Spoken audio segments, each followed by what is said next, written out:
नमस्कार, हस्तक्षेप में आपका स्वागत है। मैं हूं अमलेंदु। कल टीवी लाइव पर एक गंभीर परिचर्चा का आयोजन किया गया, जिसमें देश की राजनीति में हो रही उठापटक का विश्लेषण वरिष्ठ पत्रकारों द्वारा किया गया। इस परिचर्चा में मैंने भी हिस्सा लिया। आइए देखते हैं इस परिचर्चा के कुछ प्रमुख अंश। साभार। दोस्तों, 3 राज्यों के चुनाव समाप्त हो गए हैं और तीनों राज्यों में जीत दर्ज कराने के बाद बीजेपी पूरी तरह से खुश उसके बाद भी नहीं हो पा रही है। अंदरूनी बगावत के साथ साथ कांग्रेस का डर अब तक उस पर हावी दिख रहा है और कांग्रेस ही नहीं बल्कि ऐसा लग रहा है कि नेहरू का डर भी जो है वो कभी भी बीजेपी के मन से जाएगा ही नहीं। यह बात यहां मैं इसलिए कह रहा हूं क्योंकि आज फिर संसद में बीजेपी ने नेहरू को यानी जवाहरलाल नेहरू को घेरा है। मुद्दा जम्मू कश्मीर का था और बीजेपी ने एक बार फिर नेहरू जी को कटघरे में खड़ा करने की कोशिश की। और इससे पहले 3 तारीख को आप याद कीजिए, जिस दिन रिजल्ट आ रहा था 4 राज्यों के रिजल्ट, उस 3 तारीख को जब जीत वाले चुनावी नतीजे जो हैं बीजेपी को मिले, तब भी उसने एक महिला के साथ नेहरू जी की एक सिगरेट पीने वाली तस्वीर ट्विटर पर शेयर की। इस तस्वीर को शेयर करने का असल मकसद क्या है, यह समझना यहां मुश्किल नहीं है।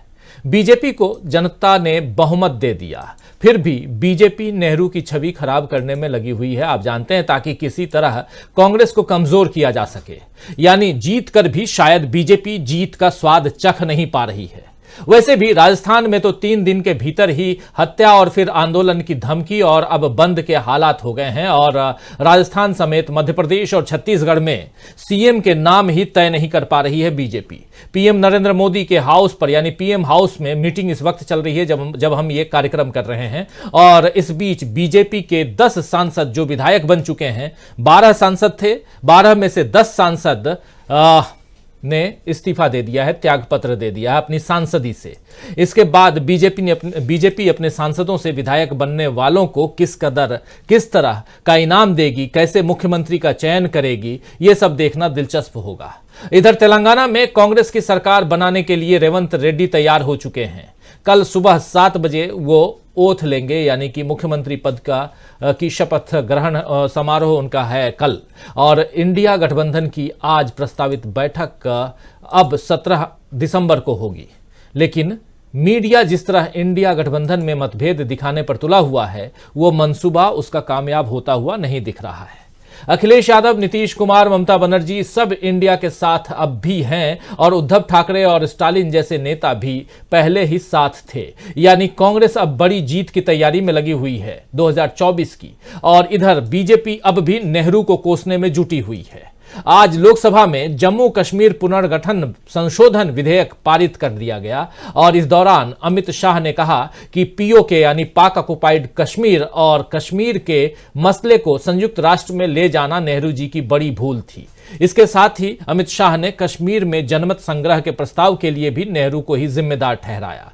नेहरू को कटघरे में खड़ा करते हुए अमित शाह ने और कौन कौन सी बात कही है, जरा उसको सुन लेते हैं और चर्चा को आगे बढ़ाते हैं, क्योंकि यहां सिर्फ ऐसी चीजों को रखा जा रहा है जो ऐतिहासिक पन्नों से बाहर की चीजें हैं और कहीं ना कहीं जो समाज में एक मतभेद पैदा करने के लिए कही जाती रही हैं। इन बातों को यहां रखना जरूरी है। लेकिन पहले सुनते हैं कि अमित शाह कह क्या रहे हैं। देश का गृह मंत्री अगर वहां पर जो बातें कह रहा है उसमें अगर तर्क संगत बातें नहीं है, सत्यता नहीं है, तो फिर क्या कहा जाए। लेकिन चूंकि वो संसद है, लोकतंत्र का मंदिर है, तो बातें माननी पड़ेगी, सुननी पड़ेंगी। जरा सुनिए क्या कुछ कह रहे हैं अमित शाह। आपके आसन के सामने जिम्मेदारी के साथ कहता हूं कि 2 बड़ी गलतियां जो पंडित जवाहरलाल नेहरू के प्रधानमंत्री काल में हुई, उनके लिए गए निर्णयों से हुई। इसके कारण सालों तक कश्मीर ने सहन करना पड़ा। एक सबसे बड़ी गलती, जब हमारी सेना जीत रही थी, पंजाब का एरिया आते ही सीज फायर कर दिया गया और पाक ऑक्यूपाई कश्मीर का जन्म हुआ। अगर सीज फायर 3 दिन लेट होता तो पाक ऑक्यूपाई कश्मीर आज भारत का हिस्सा।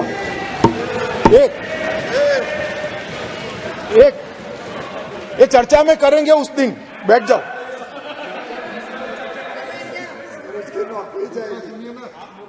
चर्चा है ना पूरा दिन मान्यवर। और दूसरा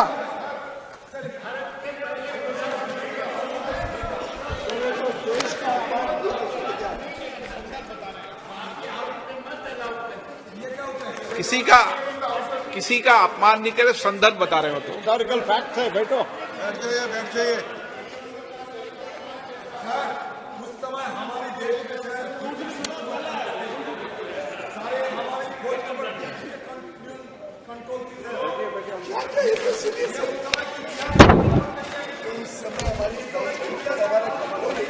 नहीं तो आपको कैसे मालूम हुआ इस वक्त का?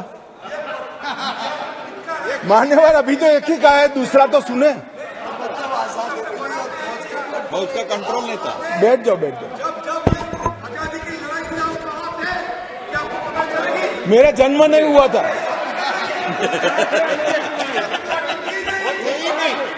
मान्यवर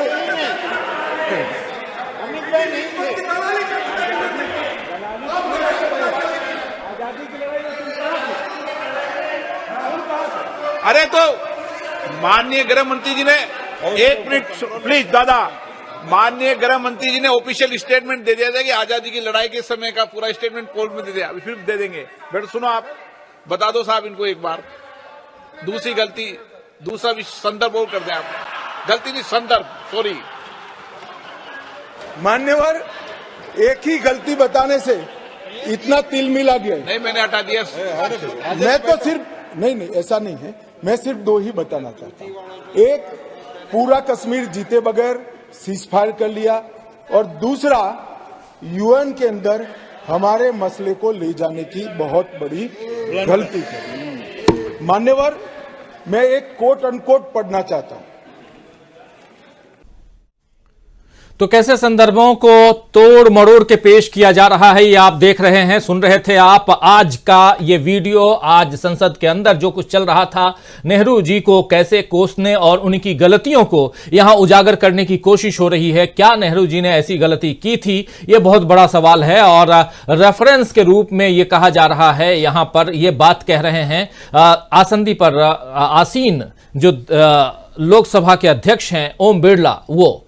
खैर, आप जानते हैं सत्ता पर काबिज बीजेपी के आंखों पर किस ढंग की पट्टी है, इससे आपको तमाम बातें समझ में आ रही होंगी। हालांकि केवल नेहरू का नाम लेने वाले शाह भूल गए कि कश्मीर मसले पर अकेले नेहरू ही काम नहीं कर रहे थे, बल्कि इतिहास में यह भी दर्ज है कि इसमें सरदार पटेल, लॉर्ड माउंटबेटन और शेख अब्दुल्ला, बीके कृष्णा मेनन, इन सब की अहम भूमिकाएं थीं। बीजेपी अगर इतिहास के पन्नों को पलटेगी तो देखेगी कि जनमत संग्रह का प्रस्ताव नेहरू जी की ओर से पहले नहीं आया था। इस मामले में भारत के तत्कालीन गवर्नर जनरल माउंटबेटन ने जिन्ना से भी मुलाकात की थी, जिसके बाद 2 नवंबर 1947 को नेहरू को लिखे एक खत में माउंटबेटन ने कहा कि मैंने मिस्टर जिन्ना से पूछा कि आप कश्मीर में जनमत संग्रह का इतना विरोध क्यों करते हैं। उन्होंने उत्तर दिया, कारण यह है कि कश्मीर पर भारतीय उपनिवेश का अधिकार होते हुए और शेख अब्दुल्ला के नेतृत्व में नेशनल कॉन्फ्रेंस के वहां सत्तारूढ़ होते हुए वहां के मुसलमानों पर प्रचार और दबाव का ऐसा जोर डाला जाएगा कि औसत मुसलमान कभी पाकिस्तान के लिए वोट देने की हिम्मत नहीं करेगा। यानी जनमत संग्रह का डर जिन्ना को भी था और नेहरू को नहीं था। जो डर था वो जिन्ना को था, नेहरू को नहीं था। खैर, अंदर ही अधीर रंजन चौधरी ने भी अमित शाह को सीधा चैलेंज दे दिया और कहा कि आइए कर लेते हैं नेहरू पर चर्चा, एक दिन आप निकालिए। और इस पर अधीर रंजन चौधरी ने जो कुछ कहा है जरा सुन लीजिए। बहुत इंपॉर्टेंट बात अधीर रंजन चौधरी ने कही है, लेकिन आप जानते हैं कि सत्ता पक्ष का गुरूर कितना ज्यादा है। लेकिन पहले सुनिए अधीर रंजन चौधरी क्या कुछ कह रहे हैं। सारे हर बात में नेहरू जी को लेकर सदन में आते हैं और नेहरू जी के खिलाफ सारे गाली गलौज बरसाते हुए वो सोचते हैं कि आपने सारे बात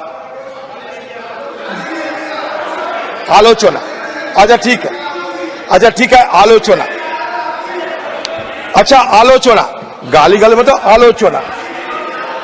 कल जितेंद्र सिंह भी घुमा फिरा के, जब हम कुछ अलग बात पूछ रहे थे तो सारे घुमा फिरा के चले आते हैं नेहरू पे। अरे ये 70 साल की सुनते थक गए हैं। अभी तो मैं ये कहना चाहते हैं कि अमित शाह जी और सारे मंत्रीगण मैं आप लोगों से गुजारिश करते हैं, हमारे स्पीकर साहब की दौरान एक दिन ये सदन चलते चलते एक दिन एक डेजिग्नेटेड डे हो जिसमें कश्मीर और नेहरू जी और क्या उनका गलती क्या सच सब खुले आम चर्चा किया जाए। मैं चुनौती देता हूं, मैं चुनौती देता हूं। जी हम तैयार हैं, आप तैयार करो। आप अधीर रंजन जी दरखास्त दें, हम तैयार हैं। मैं दरखास्त अभी कर लूं चर्चा, अभी दे दिए हैं, अभी चर्चा करने के लिए तैयार हूं मैं। दे दिए हैं दरखास्त, मेरा दरखास्त दे दिए हैं। अभी ये कहे जा रहे थे हमारे अभी दिया नहीं है। नहीं दरखास्त आपको दिया मैंने, मतलब और भरबली दिए सर। मैं चैलेंज करता हूं एक दिन सर हमारे सत्र बोलने दीजिए सर। आज हमारे पूर्व प्रधानमंत्री अटल बिहारी वाजपेयी जी की एक कहावत थी जिसको कहते कि वाजपेयी डॉक्ट्रिन, कश्मीरियत, जमहूरियत, इंसानियत। आप पालन करती है नहीं, आप खुद तय कर लो। हमारे आज की प्रधानमंत्री नरेंद्र भाई मोदी जी ने आप लोगों को ये सलाह दिए थे कि दिल्ली की दूरी और दिल की दूरी हम मिटा के रखूंगा। ये दिल की दूरी गए हैं, दिल्ली की दूरी खत्म हुई है, अब खुद तय कर लो। तो सीधा सीधा चैलेंज यहां और दो संदर्भों को रख रहे हैं अधीर रंजन चौधरी, जिसमें पहली बात अटल बिहारी वाजपेयी की जो कश्मीरियत जमहूरियत की बात कर रहे हैं और इंसानियत की बात कर रहे हैं, और दूसरी बात दिल्ली और दिल की दूरी। दिल्ली की दूरी और दिल की दूरी दोनों को मिटाकर रख दूंगा, यह कह रहे थे प्रधानमंत्री नरेंद्र मोदी। लेकिन क्या कुछ हुआ है? और सबसे बड़ी बात कि आप बार बार कोसते हैं नेहरू को, आइए जरा एक दिन समय निकालिए और नेहरू पे चर्चा कर लें। मतलब साफ है कि बीजेपी अपनी राजनीति के चलते आधी अधूरी बातों को जनता के सामने रखती है और हर हाल में कोशिश यही रहती है कि किसी भी तरह नेहरू जी को विलेन बनाया जाए। अब सवाल यही है कि जो शख्स इस दुनिया में है ही नहीं, उसे गलत साबित करके आखिर बीजेपी क्या हासिल करना चाहती है? गांधी जी का विरोध तो खुलकर बीजेपी कर नहीं सकती, और आप जानते हैं कि हर मौका बेमौका प्रधानमंत्री नरेंद्र मोदी दुनिया के किसी भी कोने में जाते हैं, लेकिन गांधी जी की स्टैच्यू के सामने, उनकी मूर्ति के सामने मत्था टेकते हैं। लेकिन आधुनिक भारत की बुनियाद जिन सिद्धांतों पर रखने की कोशिश नेहरू जी ने और गांधी जी ने की थी, शायद बीजेपी उन्हें ही खत्म करना चाहती है, और इसमें नेहरूवादी विचार उनके आड़े आते हैं। अमित शाह ने संसद में कहा है कि वो राजनीति नहीं बल्कि देश सेवा कर रहे हैं। तो क्या बीजेपी ये मानती है कि राजनीति खराब चीज है? अगर ऐसा है तो फिर लोकतंत्र बिना राजनीति के कैसे चलेगा? लोकतंत्र में तो जनता की सीधी भागीदारी राजनीति के जरिए ही होती है। हमारे संविधान के मुताबिक आप चाहे चाय वाला हो या आप चाहे राज परिवार से हो, आप चुनाव लड़ सकते हैं और वोट देने का अधिकार भी आपको है। बीजेपी भी इसी लोकतांत्रिक राजनीति से आकर ही सत्ता हासिल कर सकी है अभी तक। लेकिन अब बीजेपी को न केवल नेहरू बल्कि राजनीति से भी शायद तकलीफ हो रही है। इसलिए तो राजनीति नहीं कर रहे हैं हम, देश सेवा कर रहे हैं, कह रहे हैं यहां अमित शाह जी। लेकिन इसी राजनीति के तहत अभी पिछले 5 राज्यों के चुनाव में से 3 राज्य में जीतकर बीजेपी आई है, और जहां पर अभी तक इस वक्त जिस वक्त हम चर्चा कर रहे हैं, न्यूज पॉइंट कर रहे हैं, उस वक्त तक तीनों राज्यों में मुख्यमंत्री की घोषणा नहीं कर सकी है बीजेपी। जबकि एक राज्य में कांग्रेस जीत कर आई है, और कांग्रेस ने न सिर्फ मुख्यमंत्री पद की घोषणा कर दी, बल्कि कल 7 तारीख को सुबह 7 बजे रेवंत रेड्डी तेलंगाना के मुख्यमंत्री पद की शपथ ले रहे हैं। तो कांग्रेस की तैयारी, और इन तैयारियों में कांग्रेस और इंडिया गठबंधन की जो तैयारियां हैं वो, और उसके अलावा क्या बीजेपी जीत कर भी फंसी हुई है? क्या बीजेपी को अपने बचाव में कवच के रूप में नेहरू को सामने लाना पड़ता है? ये तमाम बातें हैं दोस्तों, इन पर हम चर्चा करेंगे, और यह भी चर्चा करेंगे कि क्या लोकसभा चुनाव से पहले बीजेपी कांग्रेस से डर गई है? क्या अमित शाह को अब कांग्रेस की राजनीति से डर लग रहा है? क्या जीत कर भी फंस गई है बीजेपी? क्या कांग्रेस ने कर ली है बड़ी तैयारी? ये तमाम बातें इस चर्चा में हम लेके आएंगे। चलिए अब चर्चा को आगे बढ़ाते हैं। हमारे साथ कुछ वरिष्ठ साथी जुड़े हुए हैं, उन सबसे आपका पहले परिचय करवाता हूं। देखिए, इस वक्त 6 वरिष्ठ साथी जुड़े हुए हैं। हमारे साथ राकेश अचल साहब जुड़े हुए हैं, हमारे साथ शकील अख्तर जी जुड़े हुए हैं, हमारे साथ जुड़े हुए हैं सुनील शुक्ला जी, हमारे साथ प्रमोद अग्रवाल जी जुड़े हुए हैं, हमारे साथ जुड़े हुए हैं डॉक्टर दीपक पाचपोर जी और अमलिंदु उपाध्याय जी। आप सबका स्वागत करता हूं, इस्तकबाल करता हूं। और स्वागत इस्तकबाल आप तमाम दोस्त साथी शुभचिंतक आप सबका जो अब तक जुड़ चुके हैं, जो जुड़ने वाले हैं। आज दिन भर चर्चा उधर संसद के अंदर जो होती रही उसमें नेहरू छाए रहे, और नेहरू किस ढंग से छाए रहे उसकी वानगी आप तक हम पेश कर चुके हैं। और दूसरी तरफ दिन भर एक दूसरी चर्चा होती रही कि तेलंगाना के अलावा अब जो 3 राज्य हैं, इन तीनों राज्यों में मुख्यमंत्री कौन होगा। 12 सांसद जीत कर आए हैं बीजेपी के। 12 सांसदों में से 10 सांसदों ने आज इस्तीफा दे दिया। 2 सांसदों के नाम की चर्चा खूब चल रही थी। एक सांसद हैं बालकनाथ और दूसरे सांसद हैं रेणुका सिंह। बालकनाथ हैं उधर राजस्थान से, तो रेणुका सिंह जो हैं वो मंत्री भी हैं केंद्र में, वो हैं यहां छत्तीसगढ़ से।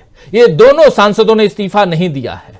तो क्या माना जाए, खारिज कर दिया जाए कि दोनों सीएम पद के उम्मीदवार दावेदार नहीं हैं, इसलिए इन्होंने इस्तीफा नहीं दिया, या यह भी कोई चाल है कि आखिरी वक्त में इन दोनों से इस्तीफा दिलवाकर और मुख्यमंत्री पद की शपथ दिलवा दी जाए। और तीसरी बात कि उधर शिवराज सिंह चौहान कह रहे हैं कि मुझे कोई पद नहीं चाहिए, मैं दिल्ली जाना नहीं चाहता, मैं 29 की 29 सीटें देना चाहता हूं दिल्ली को। यानी कि 29 सीटें हैं मध्य प्रदेश में लोकसभा के, और 29 की 29 सीटें लोकसभा की जीत कर देना चाहता हूं। तो क्या माना जाए, वो अभी भी सीएम पद की दावेदारी पर अड़े हुए हैं और चाहते हैं कि मैं ही सीएम बनूं। क्या खींचतान बीजेपी के अंदर नहीं है? और 3 तारीख से लेकर आज 6 तारीख तक जो बीत रही है, आज की तारीख, आज का दिन जो बीत रहा है, अब तक आखिर बीजेपी ने अपने मुख्यमंत्री पद की घोषणा क्यों नहीं की? क्या है अंदर खाने, क्या कुछ चल रहा है, इन सब पे बात करेंगे। और इन सब से बचाव में एक नया शिगुफा जो छोड़ा जाता है, उससे बेहतर क्या हो सकता है। आखिर 3 तारीख को जिस दिन रिजल्ट आ रहा था, उस दिन बीजेपी ने अपने ट्विटर हैंडल पर नेहरू जी की सिगरेट पीते हुए एक महिला के साथ तस्वीर क्यों डाली? समझ में आता है क्या? आप सबको समझ में आता होगा। चलिए इसी की चर्चा करते हैं। हमारे साथ शकील अख्तर जी जुड़े हुए हैं, हमारे साथ तमाम साथी जुड़े हुए हैं, हमारे साथ प्रशांत टंडन जी भी जुड़ गए। प्रशांत जी, आपका भी स्वागत करता हूं। और सीधा शकील अख्तर जी के पास इसलिए आना चाहता हूं क्योंकि इस कार्रवाई को, जो कार्यवाही चल रही थी सदन के अंदर और नेहरू को घेरने की कोशिश कश्मीर के मसले पर जो हो रही थी, उसमें क्या कुछ आगे हुआ है, आंखों देखिए आपसे समझना चाहता हूं शकील अख्तर जी कि क्या कुछ चल रहा है और बीजेपी क्या तैयारियां कर रही है अपने बचाव के लिए। क्या बचाव का कवच नेहरू के नाम से ही शुरू होता है? शकील अख्तर जी। देखिए राजीव जी, नेहरू पे हमला तो वो करेंगे। क्यों करेंगे? इसलिए करेंगे कि नेहरू की लकीर इतनी बड़ी है कि वो 70 साल से उसको घिस रहे हैं, मगर नेहरू की लकीर छोटी नहीं हो रही है। नेहरू जो है उनके दिलो दिमाग पे हमेशा छाए रहेंगे। इसलिए इस बात पे कोई आश्चर्य हमें कभी नहीं होता है कि वो नेहरू की आलोचना क्यों करते हैं। नेहरू शख्सियत ही ऐसी हैं, उन्होंने जितना लिखा है, जितना हिंदुस्तान के लिए किया है, अंग्रेजों से लड़े हैं, वैसा किसी भी पार्टी के लिए एक बहुत ही गौरवशाली होता है कि उसके पास एक ऐसा नेता है। और एक दूसरा सवाल हम यह करना चाहते हैं कि जो सबसे बड़ा सवाल है वो कभी बीजेपी नहीं करती है, कभी नहीं उठाती है। वो सवाल ये है कि 15 अगस्त 1947 को जम्मू कश्मीर भारत का हिस्सा क्यों नहीं था? क्यों? क्योंकि महाराजा हरि सिंह ने भारत का हिस्सा बनने से इनकार कर दिया था। वो महाराजा हरि सिंह पे कभी आक्रमण नहीं करती है। सच्चाई यह है कि नेहरू जो है महाराजा हरि सिंह से लड़ रहे थे। नेहरू जो है शेख अब्दुल्ला के द्वारा महाराजा हरि सिंह को समझाने की कोशिश कर रहे थे। और महाराजा हरि सिंह क्या कर रहे थे? उन्होंने पाकिस्तान के साथ एक स्टैंड स्टिल समझौता कर लिया था जी। यथास्थितिवाद का समझौता कर लिया था कि पाकिस्तान हमें इसी तरह मान्यता देगा, इसी स्थिति में रखेगा। तब जाके नेहरू को वहां हस्तक्षेप करना पड़ा। नेहरू जो हैं कश्मीर को बचाने वाले थे, कश्मीर को बिगाड़ने वाले नहीं थे।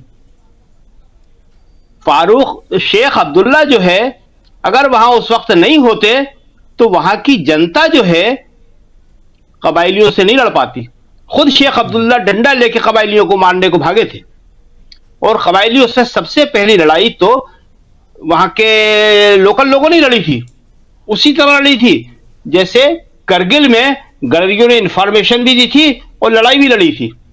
ये सारी बातें जो हैं बीजेपी याद नहीं करती है।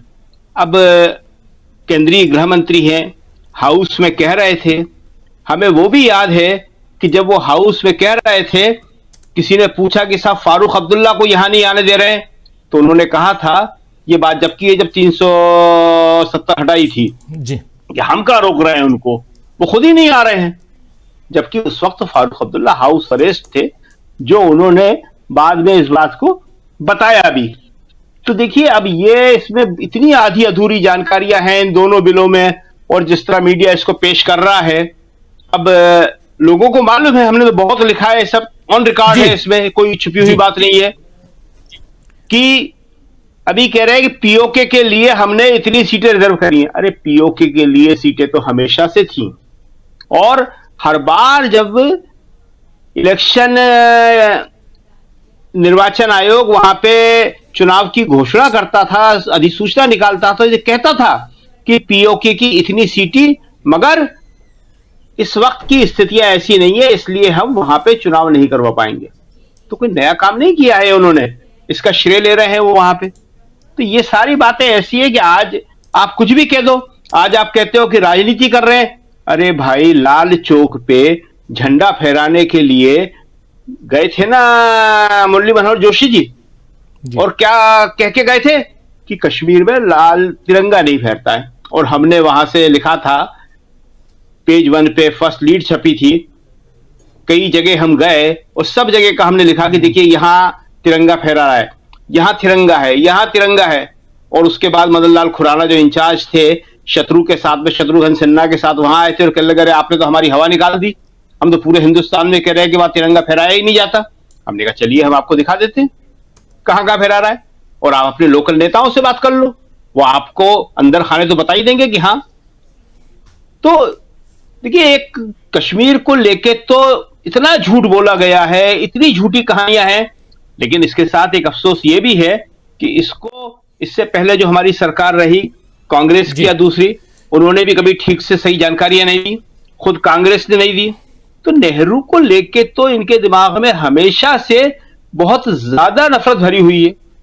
जो जेएनयू पे हमला हुआ वो इसीलिए हुआ कि नेहरू के नाम से आते हैं शकील अख्तर जी, माफी चाहूंगा, रोकना चाहता हूं और थोड़ा इस बात को आगे बढ़ाते हैं। इसका संदर्भ, आज के संदर्भ में आना चाहता हूं। प्रशांत टंडन जी, जरा आपके पास आना चाहता हूं। कश्मीर के मसले पे बहुत सारी डिबेट्स, बहुत सारी बातें, जो जानकारियां दे रहे हैं शकील अख्तर जी, वो सारी जानकारियां हैं, ऑलरेडी उपलब्ध हैं और इस पर चर्चा खूब हो चुकी है। लेकिन आज के संदर्भ में यहां बात जो हम इस डिबेट में कर रहे हैं, इस चर्चा में कर रहे हैं, परिचर्चा में कर रहे हैं, वो ये कि जीत कर भी कैसे फंसी हुई है बीजेपी और क्यों नेहरू को रक्षा कवच के रूप में यहां इस्तेमाल किया जा रहा है। एक बिल, कश्मीर, जम्मू कश्मीर संशोधन बिल लाकर यहां नेहरू की चर्चा तो हो रही है, लेकिन साथ साथ यह भी समझना चाहता हूं कि क्या कारण है कि अभी तक मुख्यमंत्री पद का जो 3 राज्यों में आपके पास एक नहीं बल्कि इतने सारे आप सांसदों को उतार दिए, आपके 12 में से 10 सांसदों ने आपने इस्तीफा ले लिया, उनसे 2 सांसदों के इस्तीफा आपने क्यों नहीं लिए, यह भी एक कारण है। और इधर यह पूछा जा रहा है कि आखिर मुख्यमंत्री आपका छत्तीसगढ़ में, मध्य प्रदेश में और राजस्थान में कौन बनेगा।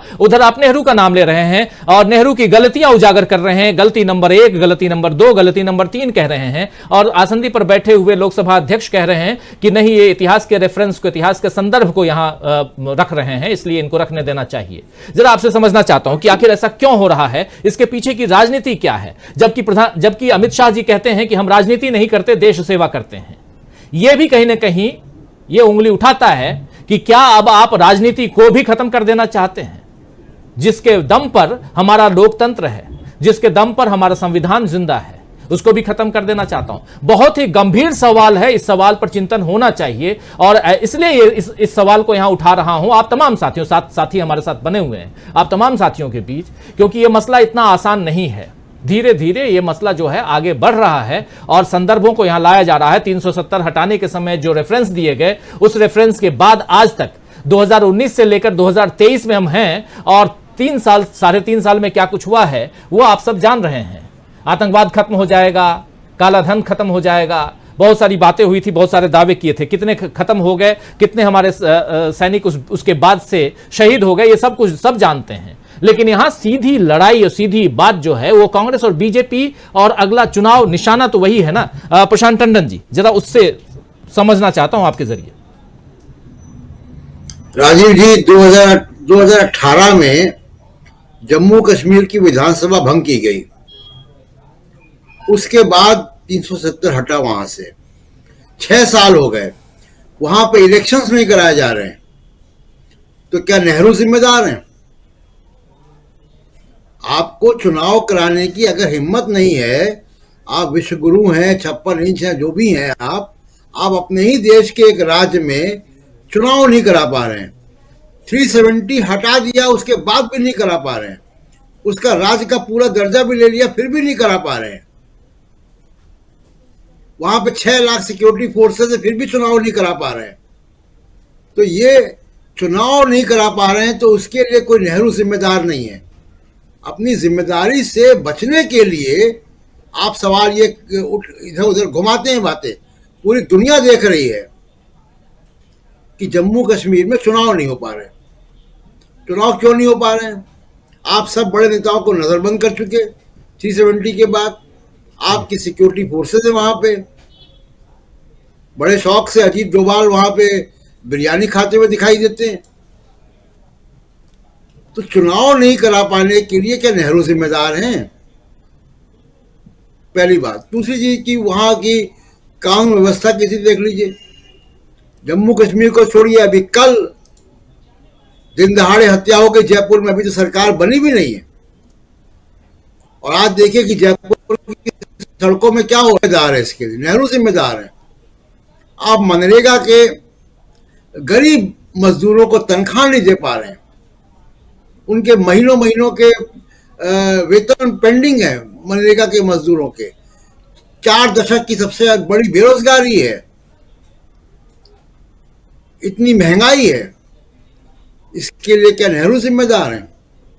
क्या नेहरू ने कहा था कि आप केंद्रीय कर्मचारियों को 8वां वेतन आयोग सिरे से खारिज कर देंगे, जबकि मनमोहन सरकार के दौरान 2 बार वेतन आयोग बने, एक बार लागू हुआ, एक बार बना, 6ठा और 7वां। इसके लिए क्या नेहरू जिम्मेदार हैं? ये चुनाव जीतने के बाद मिजोरम जैसा छोटा राज्य और तेलंगाना में मुख्यमंत्री बन जाते हैं, और छत्तीसगढ़ और राजस्थान और मध्य प्रदेश में मुख्यमंत्रियों का ओलंपियाड हो रहा है। ये क्या नेहरू जिम्मेदार है इसके लिए? ये राजनीतिक जिम्मेदारी से बचना जो है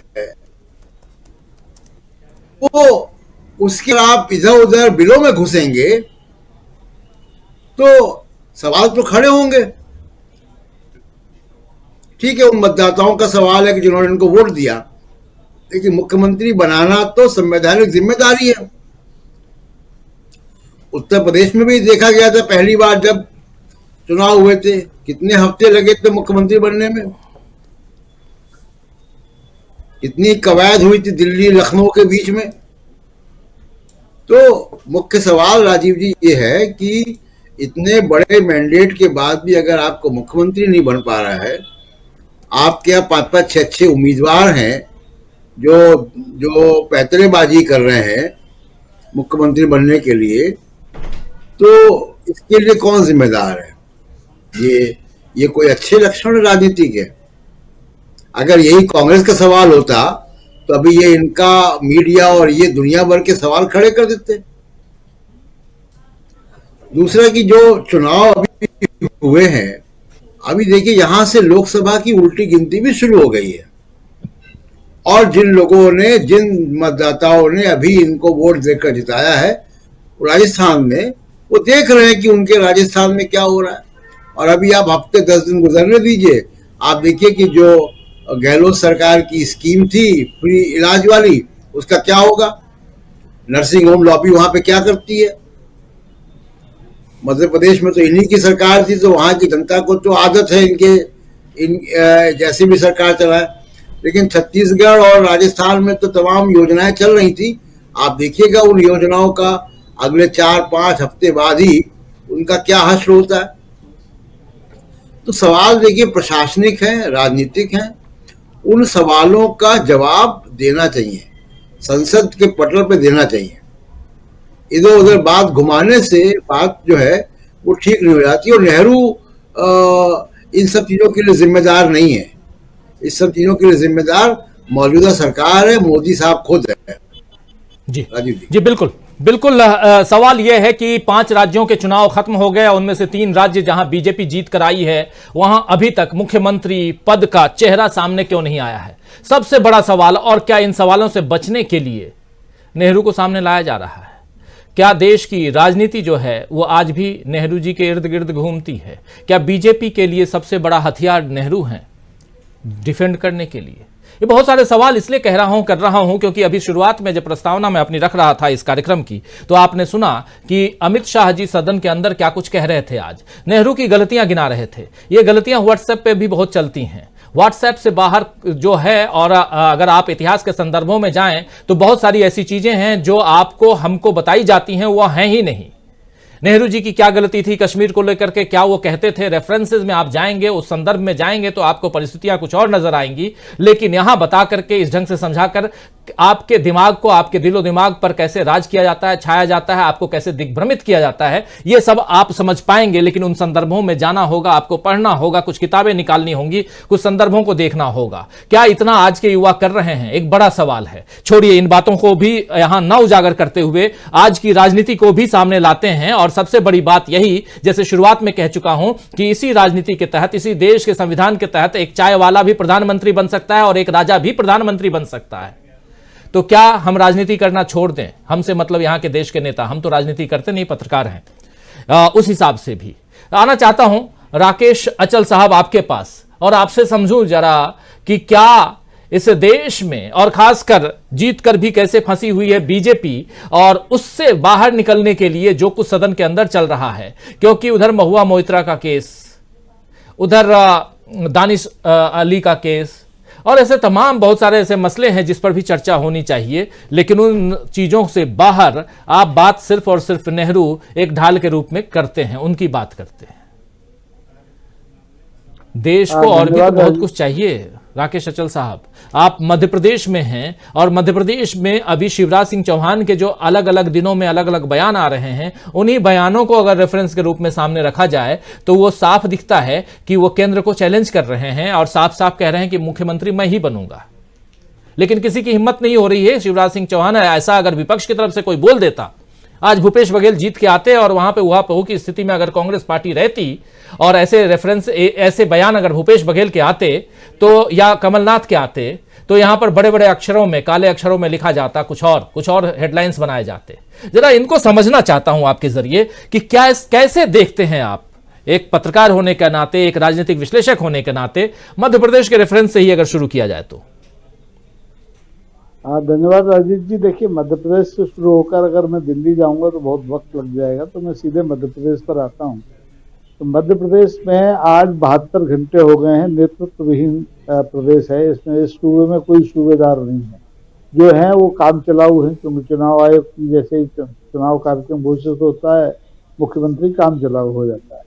इतना प्रचंड बहुमत हासिल करने के बाद भी 72 घंटे में अगर भारतीय जनता पार्टी का हाईकमान नए सूबेदार की तलाश को समाप्त नहीं करता, तो आप समझ सकते हैं कि ये पार्टी कितने आंतरिक अंतर विरोधों से जूझ रही है। उसने तमाम प्रयोग किए, 10 लोगों को मध्य प्रदेश भेज दिया, 10 में से 7 से आज इस्तीफे ले लिए, यानी अब वो विधायक हो गए सांसद से। और सबके सब अपनी जो क्षमता है उनकी, जो उनका अनुभव है राजनीति का, वो इतना है कि वो सब मुख्यमंत्री बन सकते हैं। लेकिन अब भाजपा हाईकमान की मुश्किल ये है कि वो ये जो टुकड़ा है सत्ता। बने रहिए, परिचर्चा अभी जारी है। वीडियो को लाइक और शेयर कर दीजिए और चैनल को सब्सक्राइब कर लीजिए। आइए आगे सुनते हैं इस परिचर्चा। मुख्यमंत्री की कुर्सी का ये सौंपे किसको? क्योंकि सब आंखें दिखा रहे हैं। वरना तो भारतीय जनता पार्टी जैसी अनुशासित पार्टी जिसके लोगों को पूर्वानुमान हो जाता है कि कांग्रेस छूमंतर चुनाव में होने वाली है। माननीय प्रधानमंत्री ने राजस्थान में कहा छूमंतर होगी, छूमंतर हो गई। तो क्या ये पहले से ये तय नहीं कर पाते कि कौन सा मुख्यमंत्री हमको चाहिए। किसकी वजह से मध्य प्रदेश में भारतीय जनता पार्टी वापस लौटी? आप समझ लीजिए कि एक जो मानसिक दबाव है आने वाले लोकसभा चुनाव का, उससे भारतीय जनता पार्टी का हाईकमान गुजर रहा है और उसे लग रहा है कि कांग्रेस विहीन देश और प्रदेश करना इतना आसान नहीं है। क्योंकि देखिए, चुनाव में कांग्रेस हार जरूर गई, लेकिन उसका वोट प्रतिशत कितना मुश्किल से 0.5% कम हुआ। उसकी सीटें कम हो गई, लेकिन उसके मतदाता, उसके विचार को फॉलो करने वाले लोगों की संख्या में कोई कमी नहीं आई। और जहां तक बात है संसद की, तो संसद में भारतीय जनता पार्टी के पास कोई मुद्दा पिछले 10 साल में आया ही नहीं नया, सिवाय इसके कि वो कांग्रेस का भूत पहले उनके सिर पर सवार था और कांग्रेस का भूत उतरा नहीं था। इसके पहले नेहरू जी का भूत और तेजी से सवार हो गया। अब ये हमारे यहाँ बुंदेलखंड में कहते हैं कि बर्राने लगे हैं। इनको दिन में भी अगर झपकी आ जाए तो नेहरू की तस्वीर सामने आती है। ये बिना नेहरू के राजनीति में एक कदम आगे चल नहीं सकते, क्योंकि इनके पास ना आजादी से पहले कोई हीरो था राजनीति में और ना आजादी के बाद है। अगर माननीय गृह मंत्री अमित शाह ने अतीत का इतिहास पढ़ लिया होता तो वो गोपाल स्वामी अयंगर का नाम जानते, वो सरदार पटेल का नाम जानते, वो हरि सिंह जिसके बारे में वो आज बात कर रहे थे उनके बारे में जानते और उन परिस्थितियों के बारे में जानते जिन परिस्थितियों में कश्मीर को किस ढंग से भारत ने अपने साथ जोड़ा, बचा के रखा 50-55 साल और धारा 370 हटाने का जो एक सपना था इनका, ये सपना इनका नहीं है, ये सपना प्रजा परिषद एक हुआ करती थी, जनसंघ की सहयोगी एक संस्था, उसका सपना था। उस सपने को इनने क्या करनी चाहिए, एक तरह से गोद ले लिया। जनसंघ ने कोशिश की, नहीं हुआ, आरएसएस ने कोशिश की, नहीं हुआ, लेकिन संयोग से भारतीय जनता पार्टी के हिस्से में ये आया कि वो धारा 370 हटा सकी। धारा 370 तो आपने हटा ली, लेकिन जम्मू कश्मीर के लोगों का भाग्य नहीं बदला। जम्मू कश्मीर का भूगोल बदल गया, लेकिन उसका वर्तमान नहीं बदला। उसका भविष्य आज भी खतरे में। 6 साल से ऐसा कोई दुनिया का ऐसा कोई हिस्सा है जहाँ के आपका संसद में प्रतिनिधि नहीं हो, और जो हो उसको आज जेलों में बंद कर दे। विधानसभा आपके पास है नहीं, उसके आपने 3 टुकड़े कर दिए। अब 3 टुकड़ों को एक टुकड़ा बनाने में 6 साल आपने निकाल दिए। मुझे लगता है अगर इस गति से जम्मू कश्मीर को विधानसभा मिलेगी तो कम से कम 36 साल लग जाएंगे। तो ये हताश पार्टी है और हताशा से उबरने के लिए इसके पास फिलहाल कुछ नहीं है सिवाय इसके कि देश को नेहरू गांधी और कांग्रेस में उलझाए रखे। पाप पुण्य के बारे में ये क्या जाने, इन्होंने जितना कुछ किया है वो सब इस देश को मालूम है। लोगों के मन में नेहरू तब भी हीरो थे जब वो जीवित थे, नेहरू आज भी हीरो हैं जबकि वो नहीं है हमारे बीच में। और मुझे लगता है कि नेहरू आने वाले सदी में भी अपनी जगह बरकरार रहेंगे और हमारे माननीय गृह मंत्री जैसे तमाम लोग आके चले गए और आते जाते रहेंगे। इससे नेहरू पर कोई फर्क पड़ने वाला नहीं है। राजीव जी बिल्कुल बिल्कुल, नेहरू की बात यहां हो रही है तो आज जब नेहरू पर जो साथी बाद में जुड़े हैं उनके लिए ये रेफरेंस यहां रखना जरूरी है। जब नेहरू गांधी और नेहरू की बात होती है, खासकर जवाहरलाल नेहरू को लेकर जिन संदर्भों को और उनकी गलतियों को उजागर करने की कोशिश अमित शाह कर रहे थे, देश के गृह मंत्री, और एक बिल लाया गया है सदन में जिसको लोकसभा में पास करवा दिया गया, वो जम्मू कश्मीर संशोधन बिल है। और उस बिल पर चर्चा के दौरान जो प्रस्ताव लेकर आए, जो बातें यहां हो रही थी अमित शाह के जरिए, उसका विरोध करते हुए अधीर रंजन चौधरी जो नेता प्रतिपक्ष हैं कांग्रेस की तरफ से, उन्होंने जो बातें कही हैं बहुत महत्वपूर्ण बातें। उन्होंने चैलेंज दिया सीधा कि आइए नेहरू पे 2-2 हाथ कर लें, बात कर लेते हैं। क्या कुछ कह रहे थे जरा एक बार फिर से सुनाना चाहता हूं, फिर सीधे सुनील शुक्ला जी के पास आऊंगा। उनके संदर्भों, उनकी बातें जरा सुनना ज्यादा इंपॉर्टेंट है यहां पे, लेकिन पहले सुनिए अधीर रंजन चौधरी क्या कुछ कह रहे थे, सुनिए जरा। सारे हर बात में नेहरू जी को लेकर सदन में आते हैं और नेहरू जी के खिलाफ सारे गाली गलौज बरसाते हुए वो सोचते हैं कि आपने सारे बात आलोचना, अच्छा ठीक है आलोचना, अच्छा आलोचना, गाली गलौज मतलब आलोचना।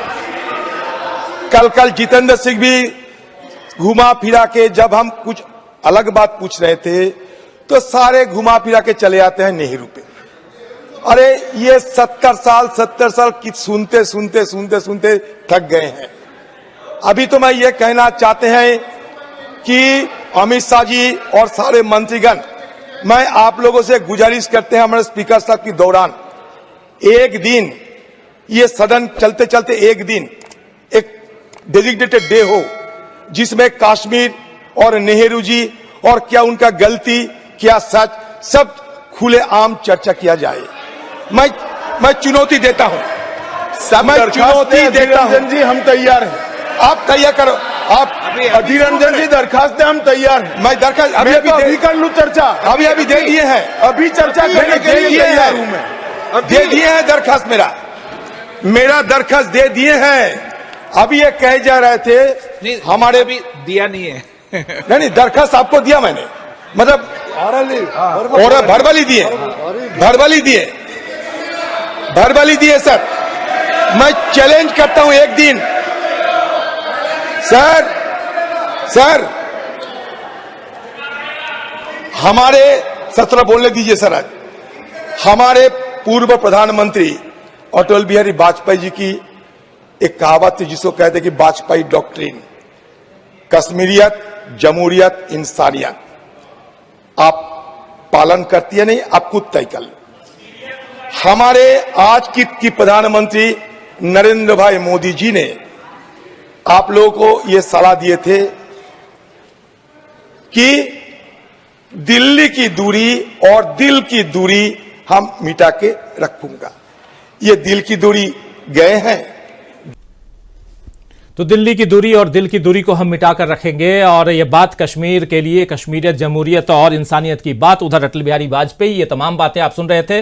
और सीधा चैलेंज यहां पर कर रहे थे अधीर रंजन चौधरी की एक दिन आप निकालिए और उस दिन पूरी बात हम इसी पे कर लेते हैं, नेहरू जी पे ही कर लेते हैं, नेहरू जी की गलतियों पे कर लेते हैं और कश्मीर पे कर लेते हैं। और ये बातें यहां चैलेंज के रूप में पेश करते हुए अधीर रंजन चौधरी। लेकिन दूसरी तरफ इस वक्त जब हम ये चर्चा कर रहे हैं तो दो मीटिंग चल रही हैं। एक मीटिंग पीएम आवास पर प्रधानमंत्री नरेंद्र मोदी के घर पर एक बैठक चल रही है जिसमें शायद कहा जा रहा है कि गहन चर्चा चल रही है कि इन तीनों राज्यों में जो जीती है बीजेपी, उन राज्यों में किसको किसको मुख्यमंत्री बनाया जाए या उप मुख्यमंत्री कौन कौन बने। दूसरी तरफ एक मीटिंग आज और चल रही है जो इंडिया गठबंधन की मीटिंग जिसे बुलाई गई थी। यह तस्वीर आप देख रहे हैं, सीधी तस्वीर वहीं से हम आप तक पहुंचा रहे हैं। यह तस्वीर है मल्लिकार्जुन खड़गे के आवास पर यह मीटिंग चल रही है और यहां दिल्ली में मौजूद जितने भी इंडिया गठबंधन के लीडर्स हैं वो आए हुए हैं। और चूंकि ये मीटिंग इन्होंने कॉल की थी और इस मीटिंग में हिस्सा ले रहे हैं, इसके अलावा एक मीटिंग, बड़ी मीटिंग होने वाली है 17 तारीख को जिसमें नीतीश कुमार, लालू प्रसाद यादव, अखिलेश यादव और ममता बनर्जी, स्टालिन जैसे नेता पहुंचेंगे। एमके स्टालिन जो सीएम है आप जानते हैं तमिलनाडु के, तमिलनाडु तूफान की वजह से काफी परेशानी झेल रहा है आज की तारीख में, तो उन्होंने भी कह दिया था कि मैं नहीं आ सकता हूं।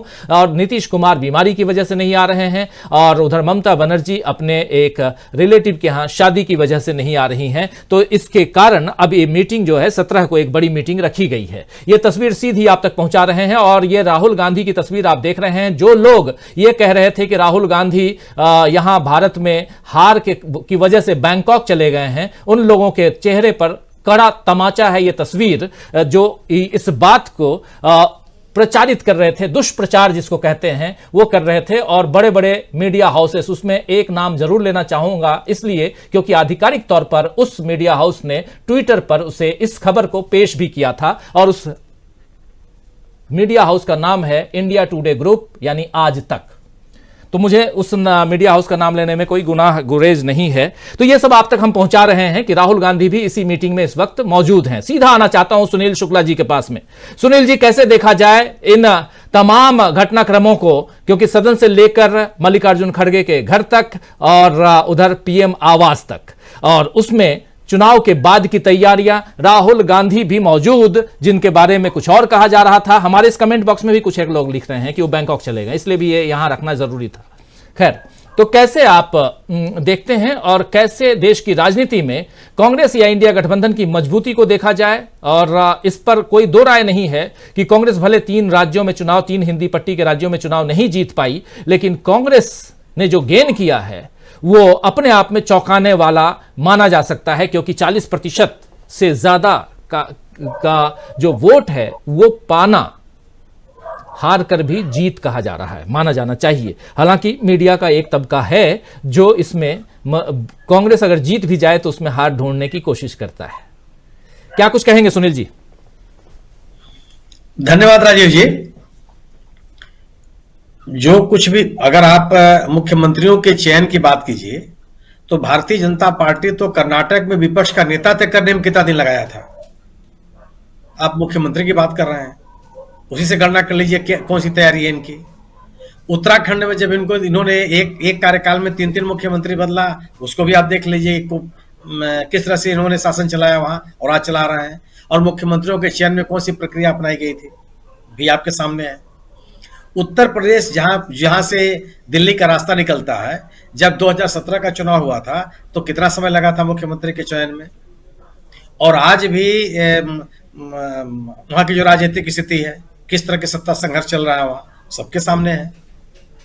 दूसरे के ऊपर आलोचना करना तो बहुत आसान है। जब कांग्रेस के लोग ये कहते थे कि विधायक दल की बैठक में कि मुख्यमंत्री चुनने का अधिकार केंद्रीय हाईकमान को दे दिया गया, भारतीय जनता पार्टी बहुत आलोचना करती थी कि कौन सा लोकतंत्र है जी। आज अपनी बैठकों में इनके आई हो रहा है कि जो विधायक दल का कौन नेता होगा इसका चयन केंद्रीय हाईकमान करेगा। अब लोकतंत्र कहीं खतरे में नहीं है। जितने भी मैंने सत्ता की जो सत्ता को बचाए रखने के जितने भी दुर्गुण हो सकते हैं सब पनप गए। और पार्टी विद डिफरेंस कहने वालों का, पार्टी विद डिफरेंस का दावा करने वालों की स्थिति यह है। तो जब आप विपक्ष का नेता चयन करने में आपके पास कोई तैयारी नहीं होती तो मुख्यमंत्री चयन करने में तो बड़ी समस्या है। और लोग ताकत दिखाने लगे ना। विजय राजे सिंधिया जी के घर पे विधायकों की बैठक हुई। विजय राजे सिंधिया कितने वहां से उस बैठक से निकलने के बाद जो विधायकों ने वक्तव्य दिए वो भी आप सुन लीजिए। वसुंधरा राजे सिंधिया, वसुंधरा राजे की घर आवास बैठक के बाद, और लगातार वो सक्रिय हैं। शिवराज सिंह चौहान ने एक बार भी नहीं कहा कि मैं दिल्ली चला जाऊंगा। उनके सीधे सीधे भले ना कर रहे हो, लेकिन बिटवीन द लाइंस पढ़ा जाना चाहिए। सवाल ये नहीं है। वो तो इस निर्णय की स्थिति में ये लोग नारा देते थे पॉलिसी पैरालिसिस, खुद की तरह शिकार है, सबके सामने है। वो ये खुले तौर पर बगावत है सुनील शुक्ला जी, बगावत है जिसको बोला नहीं जा रहा। वही मैं कह रहा हूं आपसे, साफ साफ कह रहे हैं लोग। दूसरी चीज, नेहरू जी का जहां तक सवाल है, अगर आप नेहरू जी के खिलाफ आज थोड़े हमला हो रहा है, लगातार हमले हो रहे हैं। और अगर आप सांप्रदायिकता की राजनीति को स्थापित करने में लगे हुए हैं तो आप सबसे बड़ी चुनौती नेहरू जी हैं। नेहरू जी के रहते हुए आप जिन नेताओं की आप तारीफ करते हैं उनका आप स्थापित नहीं कर सकते, संभव ही नहीं है। सावरकर जी को कैसे स्थापित कर लेंगे आप नेहरू के सामने? आप याद कीजिए, अभी हाल ही में एक साहित्यिक संगोष्ठी हुई थी जयपुर में। उसमें दो इतिहास के विद्वानों के बीच बहस हुई। क्या जो आरएसएस समर्थक विद्वान थे उन्होंने क्या नहीं कहा नेहरू के बारे में, महात्मा गांधी के बारे में, और वहां अन्य जो उनसे असहमत इतिहासकार हैं उन्होंने क्या प्रतिवाद किया? उन्होंने कहा कि नहीं कहा कि नेहरू ने अपने पूरे जीवन में कभी माफी में नहीं मांगी? अगर यह बात कही जाती रहेगी तो आप नेहरू को खारिज कैसे कर सकते हैं? आप सवाल है कि अगर आपको लगता है कि जम्मू कश्मीर में धारा 370 लागू की गई तो आप राजा हरि सिंह की आलोचना कीजिए। राजा हरि सिंह क्यों नहीं भारतीय गणतंत्र में शामिल होने के लिए तैयार हुए? उनकी आलोचना कीजिए आप खुले। जिन लोगों ने उनको भारतीय गणतंत्र में शामिल कराया, अब उनकी आलोचना करने के बजाय विरोध तो उनका होना चाहिए ना जी। लेकिन आप नहीं कर सकते क्योंकि राजनीति अलग हो जाएगी। इन तीनों विधानसभा के चुनाव में, 3 राज्यों के विधानसभा के चुनाव में चुनाव हार जाने के आधार पर राजनीतिक दलों का निष्कर्ष नहीं निकाला जाता। आप चुनाव हार जाने के आधार पर किसी राजनीतिक दल को आप खारिज नहीं कर सकते। इस आधार पर आप खारिज कर सकते हैं कि उसके पास जन समर्थन नहीं है, जनता उनके नीतियों कार्यक्रमों के साथ जुड़ने के लिए तैयार नहीं है। इस आधार पे आप राजनीतिक दलों को खारिज कर सकते हैं। सत्ता में है, नहीं आ पाए आप, इस बिना पर आप किसी राजनीतिक दल को संदर्भ ही नहीं कर सकते हैं।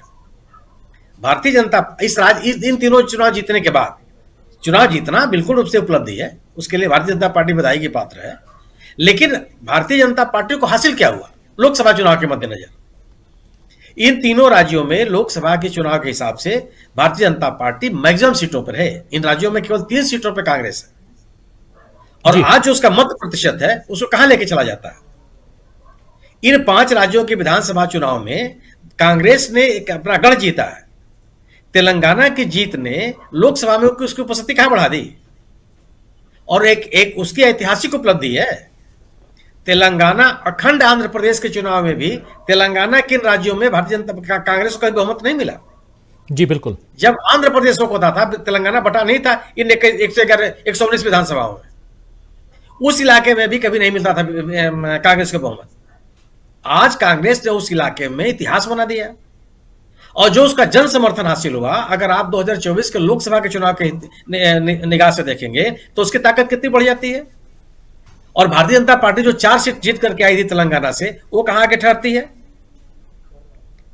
सवाल यह है ना कि आप राजनीतिक लिहाज से किसकी राजनीतिक ताकत कितनी बढ़ी, इस आधार पर मूल्यांकन होना चाहिए कि इन 5 राज्यों विधानसभा चुनाव में बीजेपी की ताकत कितनी बढ़ी और कांग्रेस की राजनीतिक ताकत कितनी बढ़ी। चारों राज्यों की विधानसभाओं को अगर आप जोड़ेंगे मिले हुए वोट, तो लगभग 9 लाख वोट कांग्रेस को ज्यादा मिले, कम तो नहीं हुई। वो जन समर्थन अगर हमारे साथ जुड़ा हुआ है तो फिर हमारा ठीक, हमारे पास राजनीतिक ताकत, सत्ता नहीं आ पाई, सत्ता से हम बाहर हो गए। अगर मध्य प्रदेश, अगर छत्तीसगढ़ और राजस्थान से कांग्रेस की सरकारों को भारतीय जनता पार्टी ने अपदस्थ किया, तो आज से 6 महीने पहले हिमाचल प्रदेश और कर्नाटक से भारतीय जनता पार्टी को कांग्रेस ने अपदस्थ किया था। और अगर कर्नाटक को कांग्रेस ने जीता, तो 2024 के लिहाज से उसकी ताकत का अंदाजा लगा लीजिए। और कर्नाटक में आप हारे हैं तो अपना नुकसान अंदाजा कर लीजिए क्या है। कांग्रेस की राजनीतिक ताकत, कांग्रेस का राजनीतिक समर्थन इन 1 साल के भीतर, 60 महीने के भीतर जो चुनाव हुए इस देश में, कहीं घटी तो नहीं? कांग्रेस की राजनीति खारिज तो नहीं हुई? कांग्रेस सांप्रदायिकता की राजनीति के खिलाफ, जो भारतीय जनता पार्टी के खिलाफ कांग्रेस राजनीति कर रही है, उसको लोगों ने अस्वीकार तो नहीं कर दिया? इस आधार पर कैसे मूल्यांकन हो जाएगा कि आप सत्ता में आए नहीं है तो आप खारिज कर दिए जाएंगे? फिर दिल्ली में तो आप 3 साल से नहीं आ रहे हैं, 3 चुनाव से नहीं आ रहे हैं, लेकिन आपको मिलने वाला जो जन समर्थन है, आपका संगठन है, उससे भारतीय जनता पार्टी को खारिज कोई नहीं कर सकता ना। कि विधानसभा में नहीं है तो, लेकिन आपकी उपलब्धि मानी जाती है कि आप लोकसभा का चुनाव जीत के आते हैं। इस बिना पर नहीं हो सकता। भारतीय जनता पार्टी के मुकाबले कांग्रेस का जो जन समर्थन है, कांग्रेस की राजनीति जो है, उसकी जन स्वीकृति बढ़ी है।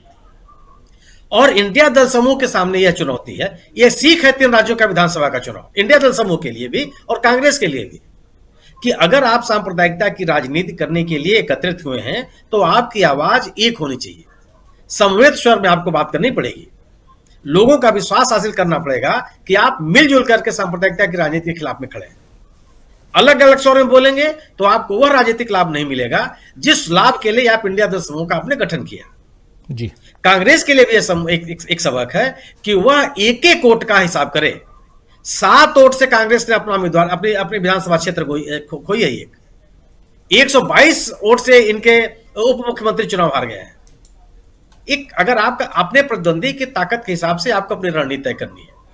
और मुझे कतई नहीं लगता कि कांग्रेस ने या इंडिया दल समूह में शामिल राजनीतिक दलों की जो राजनीति है उसकी अस्वीकृति कहीं बढ़ी हो, उसका दायरा बढ़ा, उसको स्वीकार करने वालों की ताकत बढ़ी। बेचैनी जी, एक रेफरेंस दे दूं, जो आप 122 कह रहे हैं वो 94 है। टीएस सिंहदेव 94 वोटों से हार गए। 16 वोट से बस्तर में इनका कांग्रेस का एक प्रत्याशी हार गया, मात्र 16 वोट से।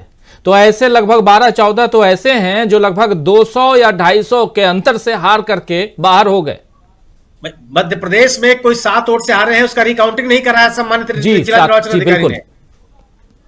सवाल है ना कि आप, दूसरी चीज है कि यह लेवल प्लेइंग ग्राउंड पे चुनाव नहीं है ना।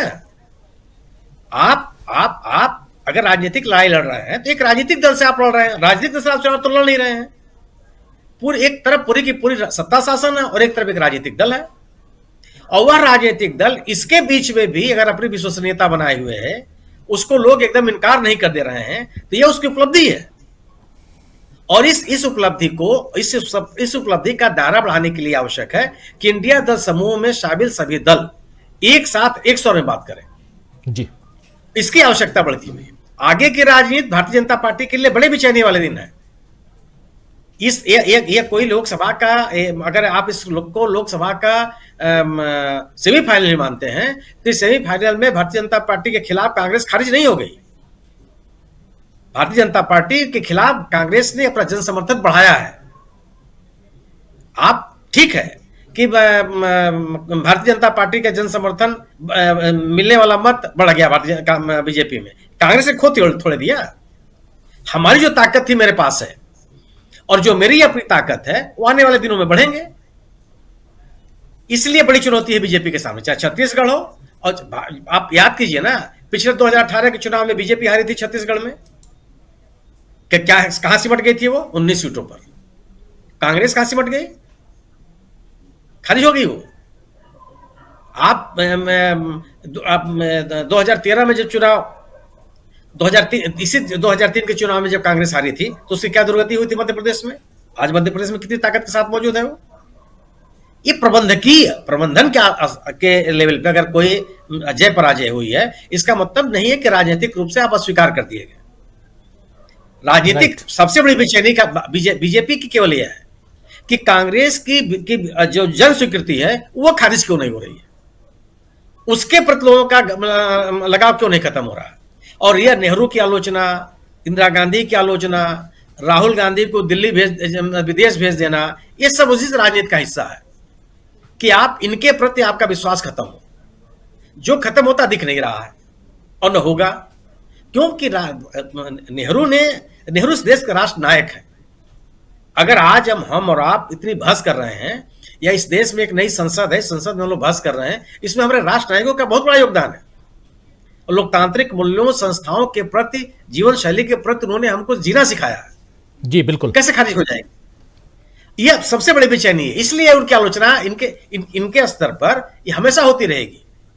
लेकिन इतने प्रयासों के बावजूद अगर नेहरू जी की स्वीकृति, ये तो आपको धन्यवाद देना चाहिए बीजेपी को, सत्तारूढ़ दलों को। जिन लोगों ने नेहरू को कभी नहीं पढ़ा होगा, उन लोग पढ़ने लगे हैं उनकी किताबें। भारत एक खोज पढ़ने वालों की तादाद बढ़ गई है राजीव जी, सर्वे करा लीजिए आप।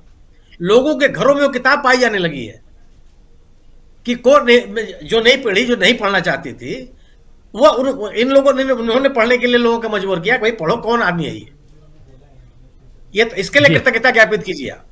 नेहरू को इस देश से कोई खारिज नहीं कर सकता। और यही समस्या केवल यही है बीजेपी के सामने कि उनकी जो राजनीतिक धारा है, उस धारा को उसकी स्वीकृति बढ़ नहीं रही। जहां है वहीं टिके हुए हैं। उनके खिलाफ खड़े होने वालों की तादाद बढ़ती चली जा रही है।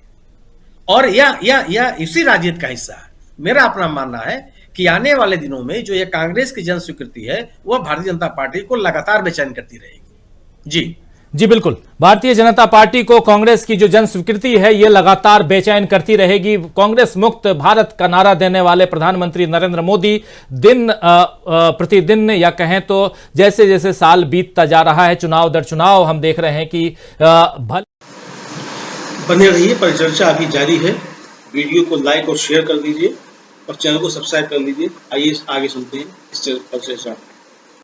जीत और हार प्रबंधकीय यानी कि मैनेजमेंट के स्तर पर जीत और हार तो आप सुनिश्चित कर सकते हैं, लेकिन जनता के दिलों से आप किसी पार्टी को कैसे बाहर निकाल सकते हैं, ये सबसे बड़ा यहां पर अगर कहे तो बड़ी चुनौती है। इस चुनौती का सामना कैसे मोदी जी करेंगे या बीजेपी करेगी, ये आने वाला वक्त बताएगा। लेकिन ये 3 राज्यों के चुनाव कांग्रेस हार के भी कैसे जीती है और कैसे सबसे बड़ी चुनौती पेश कर रही है, उसी की चर्चा हम कर रहे हैं। और इन सब के बीच क्यों नेहरू याद आ रहे हैं बीजेपी को, और नेहरू को डिफेम करने की कोशिश, उनकी गलतियों को उजागर करने की जो कोशिश हो रही है, वो नाकाम साबित होती हुई दिखाई दे रही है। और इसी पर हम चर्चा जरा आगे बढ़ना चाहते हैं, इस कार्यक्रम को और आगे बढ़ाएं हम। और प्रमोद अग्रवाल जी, कैसे आप देखते हैं, आप चूंकि छत्तीसगढ़ में बैठे हुए हैं और वहां परिस्थितियां बिल्कुल बदल गई, सब कुछ सामने है, उन सब चीजों पे ज्यादा चर्चा आप करने की जरूरत नहीं है, लेकिन फिर भी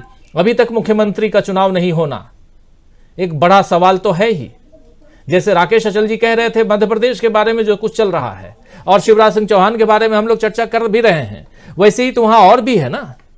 और इन सब से इतर अगर दिल्ली में देखें तो यहां पर नेहरू जी का नाम किसी भी रूप में लिया जा रहा है, ढाल बना के ही सही। प्रमोद अग्रवाल जी। थोड़ा सा माहौल को हल्का करें राजीव जी। मनमोहन देसाई नाम के फिल्म डायरेक्टर हुआ करते थे हिंदुस्तान में। अमिताभ बच्चन को उन्होंने सुपरस्टार बना दिया था। उनकी 2 फिल्मों का जिक्र करना चाहता। एक फिल्म थी मर्द। मर्द में अंग्रेजों का शासन के जमाने का पिक्चराइजेशन था। उसमें एक अंतिम सीन आता है जिसमें अमिताभ बच्चन का वास्तविक घोड़ा लॉर्ड कर्जन के पत्थर की घोड़ी को लेकर के भाग जाता है और वो घोड़ी ओरिजिनल घोड़ी में कन्वर्ट हो जाती है और लॉर्ड कर्जन की मूर्ति जो है वो लटकते रह जाती है और पूरा सिनेमा हॉल ताली बजाता है इसको देखकर। यही स्थिति आज संसद की हो गई है कि इतिहास की एक पत्थर की घोड़ी को गलत घोड़ी बना करके पेश करना और उस घोड़ी के साथ अपना घोड़ा दौड़ा देना और उस पर ताली बजवाना, यही काम हो रहा है। सुपरस्टार कहलाते थे अमिताभ बच्चन। उन फिल्मों में काम करके एक फिल्म आई थी उनकी, उसमें उस एक कुएं से बाहर निकलने के लिए रस्सी का इस्तेमाल करने के लिए एक सांप आकर लटक जाता है और उस सांप के साथ अमिताभ बच्चन कुएं से, तो उसी तरह की बात कर रहा है। एक सांप लटका दिया है और उस पर निकल के वो लोकतंत्र की लड़ाई जीतना चाह रहे हैं। मैं कहना चाहता हूं कि भारतीय जनता पार्टी या उससे जुड़े हुए लोग कश्मीर के लिए क्या कर रहे हैं, कश्मीर के लिए उन्होंने क्या किया है इन 10 सालों में, वो क्यों नहीं बताते हैं। एक नामग्याल करके सांसद हुआ करते हैं, मेरे ख्याल से अभी भी है लोकसभा में, लद्दाख से चुनकर आते हैं। अब पिछले अविश्वास प्रस्ताव बहस की थी, उन्होंने 1.25 घंटे का लंबा भाषण किया था जी। उनको क्यों नहीं कश्मीर पर बात करने के लिए लोकसभा के अंदर, वो क्यों नहीं बताते कि आज लद्दाख या कश्मीर की हालत क्या है, वहां की जमहूरियत की हालत क्या है। उसको 6 साल से आपने सस्पेंड करके रखा है, तो अगला लोकसभा चुनाव जब होगा आज से 4 महीने बाद, तो वहां की जो 6 सीटें हैं लोकसभा, उनका चुनाव भी रोक दिया जाएगा। क्या वो चुनकर नहीं आएंगे दोबारा? अगर आप विधानसभा का चुनाव नहीं करा सकते वहां पर, तो लोकसभा का चुनाव कैसे कराएंगे? ये क्यों नहीं बताते? वहां के जितने कश्मीरियों को, पंडितों के नाम पर आपने पूरे देश से वोट जुगाड़े हैं, उन कश्मीर पंडितों को आपने जाया है, उनको क्या रोजगार दिया है, शिक्षा और स्वास्थ्य की क्या व्यवस्था करी है, ये क्यों नहीं बताते? नेहरू जी, ये तो बहुत पुरानी बात है, खुद भी कह रहे थे कि वह पैदा नहीं हुआ था उस समय, लेकिन आज तो आप पैदा हैं और आप पैदा ही हैं, गृह मंत्री हैं इस देश के, आप क्या कर रहे हैं ये क्यों नहीं बताते? दूसरों से सवाल करते हैं, आप जवाबदारी की स्थिति में जवाब नहीं देते हैं। अब दूसरी बात पर आता हूं, आपने कहा कि प्रधानमंत्री के निवास पर बैठक हो रही है और उसमें से मुख्यमंत्री के नाम का चयन हो सकता है। मुझे अच्छा लगा सुनकर कि इतना लोकतंत्र तो बाकी है कम से कम भारतीय जनता पार्टी में कि उनके यहाँ बैठकें हो रही है किसी निर्णय को लेने के लिए। नहीं तो मुझे तो नहीं लगता था कि मोदी जी किसी की बात सुनते होंगे, वो तो पर्ची निकालते हैं और बाजीगरी हो गई साहब, मैंने नाम तय कर दिया, ये आदमी बनेगा। कम से कम इतना लोकतंत्र आ गया है, इसका मतलब यह है कि अंतर विरोध बढ़ रहा है। तो सवाल पूछने लगे हैं अंदर में कि आप ये निर्णय कैसे ले रहे हो, अगर ये निर्णय लेने का इसका कारण क्या है? इस बैठक कर रहे हैं, इसका मतलब आपके पास एक से अधिक दावेदार हैं, मतलब आपके चयन पर उंगलियां उठनी शुरू हो गई हैं। जिसका चयन आप करना चाहते हैं उसके चयन को चुनौता नेता भी, इसलिए आप मुख्यमंत्री का चयन नहीं कर पा रहे हैं। सारे मीडिया हाउसेस को बताया जा रहा था कि रेवंत रेड्डी के नाम पर बगावत हो गई है, रेवंत रेड्डी को मुख्यमंत्री बनाने पर कुछ लोग सहमत नहीं है। अब क्या हो रहा, तो चुन लिया गया। मिजोरम में सबसे आखिरी में चुनाव हुआ, वहां चुन लिया गया मुख्यमंत्री, वो भी शपथ लेने को तैयार है। आपके राज्य में क्यों नहीं ले पा रहा है? तीसरी बात यह है, मुझे जो जानकारी मिलती है उसके अनुसार आपके एमएलए मंचों से गालियां तेलंगाना में, आप उस पर कार्रवाई क्यों नहीं करते? यहां पर रमन सिंह का जहां तक सवाल है, अगर आप रमन सिंह को हटाते हैं तो मेरे को लगता है कि उत्तराखंड की तरह आपको भी इन 5 सालों में 3 मुख्यमंत्री बदलने पड़ेंगे। और अगर ऐसा होता है तो छत्तीसगढ़ इस बात को माफ नहीं कर पाएगा। एक बात और क्लियर कर देना चाहता हूं कि छत्तीसगढ़ की विधानसभा ने इस बार 2 रिकॉर्ड बनाए हैं, चाहे वो कैसे भी बनाए हो, किसी भी पार्टी कोई हो। छत्तीसगढ़ की विधानसभा में 51 अनारक्षित सीटों में से 35 ओबीसी के विधायक हैं, दोनों पार्टियों के मिलाकर के, और छत्तीसगढ़ की विधान 90 में से 20 महिला विधायक हैं, दोनों पार्टियों के मिलाकर के, जो देश में सबसे ज्यादा है परसेंटेज के हिसाब से दोनों स्थिति में, ओबीसी की स्थिति में भी और महिला की स्थिति में। अगर आप इस शक्ति को नकारते हैं, और जो ओबीसी जो महिलाएं 20 चुनी गई हैं उसमें एक ही सवर्ण जाति की है, बाकी सब SC ST हैं। अगर आप इस बात को नकार के किसी सवर्ण को या ऐसे आदमी को थोपेंगे जिसका जनाधार नहीं, जिसने मुख्यमंत्री पद पर रहते हुए आपको 15 पर पहुंचा दिया था, तो आप फिर से वही भूल करने जा रहे हैं। और इन तीनों राज्यों में एक बात और हुई थी पिछले बार कि इन तीनों राज्यों को कांग्रेस ने जीता था, और वहां के 4 महीने बाद फिर लोकसभा चुनाव हुए थे और पूरे तीनों राज्यों में से 1 सीट मिल पाई, 3 सीटें मिल पाई थी लोकसभा की कांग्रेस को। अगर वोट परसेंटेज का हिसाब देखा जाए तो वो अंतिम चुनाव था।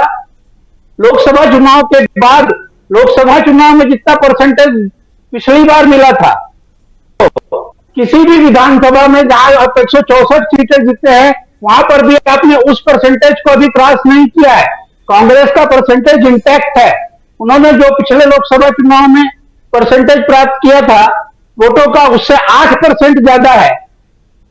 जो पिछला चुनाव वो हारे थे लोकसभा का, उससे 8% अभी उनको ज्यादा वोट मिला है। लड़ाई वही सीधी की सीधी है। इसका मतलब यह है कि जो पिछले बार के चुनाव के बाद उलट आया था लोकसभा का रिजल्ट, वो इस बार भी दृष्टिगोचर हो सकता है। इस बात का ध्यान उनको भी है। इसलिए ये जो आप कथित रूप से जो बता रहे हैं कि वहां पर मीटिंग हो रही है, उसका ये भी है कि अगले आदमी को अपनी सीट का खतरा नजर आ रहा है, इसलिए हो रहा है। बिल्कुल, बहुत महत्वपूर्ण बात आप यहां रख रहे थे। 35 ओबीसी 90 में से 35 ओबीसी कैंडिडेट चुन के आए हैं, 35 विधायक चुने गए हैं। उनमें से अगर ऐसे देखा जाए तो सबसे ज्यादा साहू के ऊपर, जो साहू समाज के लोग हैं उनके ऊपर भी वहां पर छत्तीसगढ़ में लोग चर्चा कर रहे थे। और 12 विधायक साहू समाज से, जहां तक मुझे जानकारी है, 12 विधायक चुन के आए हैं, जिनमें से 50-50% है। 50% यानी 6 विधायक कांग्रेस के खाते में और 6 विधायक बीजेपी के खाते में। तो यह भी नहीं कह सकते कि साहू समाज ने कांग्रेस पार्टी को नकार दिया है। लेकिन सबसे बड़ी बात यहां यह है, छत्तीसगढ़ के संदर्भ में दोस्तों मैं बात रख रहा हूं, और सबसे बड़ी बात यह है कि कम से कम 12-13 ऐसे विधायक चुन के आए हैं जिनकी जीत का अंतर बहुत कम, ये बीजेपी की तरफ से जीत का अंतर बहुत ही कम है। यानी कि कांग्रेस की पार्टी से लगभग 10 से 12 विधायक ऐसे हार गए, प्रत्याशी हार गए, जो बहुत ही कम अंतर से 16 मतों से लेकर 250 मतों के बीच में हैं। तो ये एक छोटा सा, बहुत छोटा अंतर, इन अंतरों को अगर पाट दिया जाता, अगर जो भी हुआ हो, तो आज परिस्थितियां कुछ और दिखाई देती। खैर, जो जीता वही सिकंदर कहते हैं ना। तो यहां पर जीत बीजेपी को मिली है और बीजेपी को बधाई। लेकिन बीजेपी जल्दी से जल्दी अपने मुख्यमंत्री के नाम की घोषणा करे, यही चाहत सबकी है, छत्तीसगढ़ के निवासी हों चाहे राजस्थान के हों। और राजस्थान के लोगों को ज्यादा इसकी चिंता है, फिक्र है, क्योंकि राजस्थान में अभी चुनाव खत्म नहीं हुआ, रिजल्ट सामने नहीं है, कि बल्कि वहां पर आप देखिए दिन दहाड़े हत्या ही नहीं बल्कि बहुत सारी चीजें हो रही हैं। एक बाबा साहब निकल के आते हैं, वो धमकाते हैं, नए नवेले विधायक बनते हैं और विधायक पद की शपथ नहीं लेते हैं, लेकिन धमकी देने रोड पे चले आते हैं, रेडी पटरी वालों को धमकाने लगते हैं। तो ये जो चीजें, और आज जो परिस्थिति वहां पर दिखाई दे रही थी कि पूरा का पूरा राजस्थान आज बंद था। तो देख लीजिए किस परिस्थिति में, कैसे, किस दिशा में इस देश का लोकतंत्र जा रहा है, देश का संविधान जा रहा है। और संविधान का जहां तक जिक्र करूं तो आज बाबा साहब अंबेडकर साहब का निर्वाण दिवस है, आप जानते हैं 6 दिसंबर, तो उनको भी नमन। और आज ही दुर्भाग्यपूर्ण ढंग से बाबरी मस्जिद को ढहा दिया गया था। तो ये 2 इतिहास के दर्ज पन्ने जिसको यहां कुरेद रहा हूं, आपके सामने रख रहा हूं। चलिए आगे बढ़े और जरा आना चाहता हूं डॉक्टर दीपक पाचपोर जी, अब जल्दी जल्दी, क्योंकि वह एक लंबी चर्चा, बहुत गंभीर चर्चा हम लोग कर रहे हैं। दीपक पाचपोर जी, कैसे देखा जाए नेहरू से लेकर मुख्यमंत्रियों तक कांग्रेस इस वक्त बैठक कर रही है, अभी तस्वीर आप देख रहे होंगे, और इंडिया गठबंधन की बैठक चल रही है। और दिल्ली में मौजूद तमाम नेता जो हैं वो उस बैठक में शामिल हैं। और राहुल गांधी को बैंकॉक भेजने वाले लोग भी आज शायद आश्चर्यचकित होंगे कि अरे ये तो यहां बैठा हुआ है, बैंकॉक में नहीं है, मसाज नहीं करवा रहा। तो इसलिए जरा ये समझूं कि आपके जरिए कि चल क्या रहा है और ये आखिर राहुल गांधी प्रणाम किसको कर रहे हैं, जो तस्वीर आप अभी देख रहे थे। क्योंकि सबसे ज्यादा चर्चा राहुल को डिफेम करने की कोशिश, हजारों करोड़ रुपए खर्च कर दिए, लेकिन आज भी राहुल के ऊपर ही पिछले 3 दिनों से लगे हुए हैं लोग। अलग अलग हेडिंग से अलग अलग खबरें बनाई जा रही हैं, चलाई जा रही हैं। चर्चा तो लाजमी है। डॉक्टर दीपक पाचपुर जी। जी देखिए, नेहरू के साथ इनका जो, मैं अगर यहीं से शुरू करूं तो नेहरू के साथ इनका जो झगड़ा है वो मेरिट बेसिस पे बड़ा कम है। उसका कारण है कि नेहरू को इन्होंने कुछ पढ़ा लिखा नहीं है। नेहरू के बारे में कुछ जो अवधारणाएं बना दी गई हैं, जिसमें नेहरू को लेके एक बहुत छोटा सा कैप्सूल है वो अपने समर्थकों के सामने पेश कर दिया जाता है। उसमें नेहरू को लेकर 3-4 चीजें हैं। नंबर 1 कि उनके कपड़े पेरिस ढूंढने जाते थे। नंबर 2 कि उनकी सिगरेटें जो है वो एयर इंडिया के हवाई जहाज से आती थी। तीसरी, एडवीना के साथ उनकी बहुत दोस्ती थी। और चौथी कि कमला नेहरू को हॉस्पिटल में बीमार छोड़कर नेहरू जी जो है वो घूमने निकल जाया करते थे। इसके आगे अगर आप 5वीं बात पूछें तो इनके, मेरा ख्याल है 99.99% लोगों को भी नहीं मालूम, उसके अलावा कोई बात वो नहीं जानते, उनके लिखाई किताबों को नहीं जानते। एक ही बात उनको यह सजेस्ट करना चाहूंगा कि अगर नेहरू और कश्मीर के रिश्तों को जानना है तो उनको अशोका विश्वविद्यालय के डॉक्टर श्रीनाथ राघवन ने एक बहुत अच्छा लेख लिखा है उनके ऊपर, और उन्होंने बताया है कि जो कश्मीर का जो जिसको ये समस्या मानते हैं, सही बात है कि कश्मीर को बचा लिया गया और उसमें इसके पीछे धारा 370 का भी जो मामला है या विशेष राज्य का दर्जा है, इसमें सारा का सारा जो कुछ था उसमें 4 लोगों का हाथ था। नेहरू का हाथ था, सरदार पटेल का हाथ था, संविधान सभा के एक सदस्य गोपाल स्वामी अयंगर और शेख अब्दुल्ला। लेकिन सारा इनका गुस्सा निकलता है नेहरू पे। तो उसका कारण यह है कि ये बहुत ही कुंठित लोग हैं। वो नेहरू की जो उदारता है, क्योंकि नेहरू की देखिए सबसे बढ़िया जो उनकी सारी किताबें, सारे लेख बड़े अच्छे हैं, लेकिन उनकी जो किताब है जिसमें उन्होंने इंदिरा गांधी को चिट्ठियां लिखी थी और उसमें उन्होंने पूरा का पूरा इतिहास लिखा था। प्रेमचंद ने कहा है कि सभ्यता की इससे सुंदर और सरल व्याख्या दूसरी हो ही नहीं सकती है। अब देखिए, कार्य पद्धति का 1-2 लाइन में पढ़ के बता रहा हूं, कार्य पद्धति का जो फर्क है वो इनकी सबसे बड़ी समस्या है। नेहरू ने लिखा था सभ्यता को का पूरा निचोड़ देते हुए कि मिलकर काम करना अकेले काम करने से अच्छा है और सबकी भलाई के लिए एक साथ मिलकर काम करना सबसे अच्छी बात है। यह नेहरू के काम का तरीका था। और उसके ठीक विपरीत भारतीय जनता पार्टी के आज जो सबसे बड़े जो नेता हैं, मोदी जी, उनका क्या हाल है? वो कभी भी सबके साथ मिलकर काम करने की सोच ही नहीं सकते। इनका बुनियादी जो यहाँ पे काम की पद्धति का जो तरीका है वो ये तरीका है जिसके कारण नेहरू से ये चिढ़ते हैं। इसलिए इन्हें हर वक्त जो है नेहरू की बुराइयां ही नजर आती हैं। खैर, नेहरू के ऊपर बहुत ज्यादा पढ़े लिखे जाने की जरूरत है। ये जैसा कि बताया गया कि नेहरू के बारे में बहुत पढ़ा लिखा जा रहा है। अगर लोग पीयूष बबेले की किताब पढ़ें, पीयूष बबेले तो बचपन में आरएसएस में जाते थे। जब उन्हें पता चला, उन्होंने फिर अध्ययन करना शुरू किया कि भाई आखिर नेहरू से क्यों चिढ़ते हैं आरएसएस के लोग। फिर उन्होंने तो पूरी की पूरी किताब लिख डाली। उसके बाद आप जाइए, पुरुषोत्तम अग्रवाल साहब ने लिखी, बड़ी सुंदर किताब लिखी है कि भारत माता है कौन है। ये सारे संदर्भ जो है, ये सारे के सारे संदर्भ जब तक ये नहीं पढ़ेंगे तब तक, अच्छा असली बात मुझे ऐसा लगता है कि इनसे बहस करना वैसे भी बेकार है। किनको पढ़ने बोल रहे हैं डॉक्टर दीपक पाचपुर जी? आप पढ़ने किसको बोल रहे हैं? जिनको पढ़ने से कोई सरोकार नहीं। व्हाट्सएप यूनिवर्सिटी के ज्ञानी लोग कहाँ पढ़ने की बात कर रहे हैं? जी, मैं अन्याय कर रहा हूँ, मैं उनसे क्षमा चाहता हूँ। सारे देवी देवताओं से, सभी ग्रह नक्षत्रों से भी माफी चाहता हूँ मैं, कि मैं बड़ा अन्याय कर रहा हूँ उनके साथ। तो कुल जमाए जो बात है, इसलिए मुझे ऐसा लगता है कि बहुत ज्यादा इस पर चर्चा नहीं की जानी चाहिए। ये जो बात हम कर रहे हैं नेहरू को, तो नेहरू को हम एक तरह से अपने आप को रिफ्रेश कर रहे हैं, अपने आप अंदर ऊर्जा डालने के लिए। क्योंकि नेहरू के बारे में तो कहा गया था कि भारत को देवताओं की ओर से लिखा गया सबसे सुंदर प्रेम पत्र है। ये नेहरू के लिए किसी ने कहा था ये।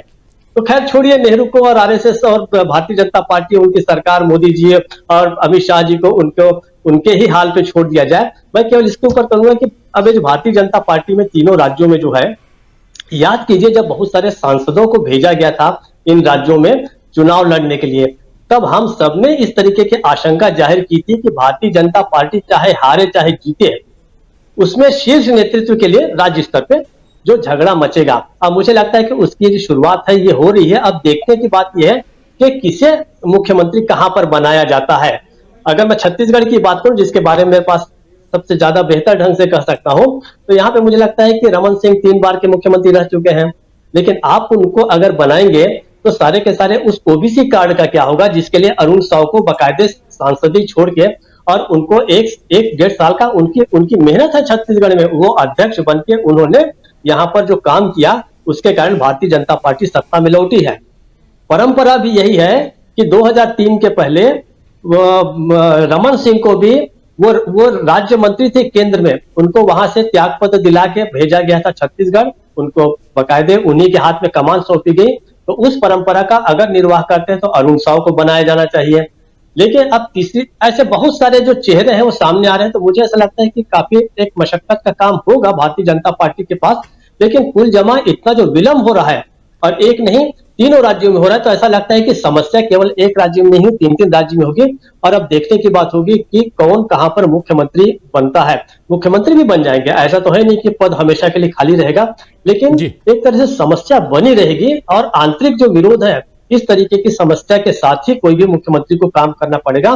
तो आने वाले समय के लिए निश्चित रूप से इन राज्यों में प्रशासन वो कैसे देंगे, किस प्रकार का देंगे, देखने वाली बात है। और राजस्थान की अगर बात करें तो पहले दिन वहां पर जो हुआ है, बाल मुकुंद आचार्य साहब जो सड़कों पे निकल आए हैं, ये पुराने समय में ये काम जो थे ये गुमाश्ता अधिकारियों के हुआ करते थे। आपको याद होगा राजीव जी, नगर पालिका के गुमाश्ता निकलते थे सड़कों पे, देखते थे, उनके लाइसेंस चेक करते थे, उनसे पैसा लिया करते थे और सारे बाजार की सुविधाएं देखते थे। वो काम अगर एक नवनिर्वाचित विधायक कर रहा है जिसने अभी शपथ भी नहीं ली है, तो हम यही कह सकते हैं कि पार्टी तो अभी शुरू हुई है। राजीव जी। जी, पार्टी तो अभी शुरू हुई है और पिक्चर अभी बाकी है। 2 दिन पहले इसी पे हम कार्यक्रम कर भी रहे थे, आप थे उस कार्यक्रम में, हमारे साथी शकील अख्तर जी भी थे, आप तमाम साथी थे। तो पिक्चर अभी बाकी है, इंतजार कीजिए। अमलेंदु जी, थोड़ा आपको रोकना चाहूँगा, आपके पास आऊँ, लेकिन आपसे पहले जरा शकील अख्तर जी के पास आना चाहता हूँ। शकील अख्तर जी, बहुत सारी बातें हम कर रहे हैं और उसमें जो वर्तमान परिस्थिति है इसमें नेहरू के संदर्भों को सामने लाया जा रहा है, वो भी हम देख रहे हैं। और आज का दिन बहुत इंपॉर्टेंट दिन है, क्योंकि आज बाबा साहब अम्बेडकर को लोग याद कर रहे हैं, हम सब याद कर रहे हैं उस हिसाब से भी।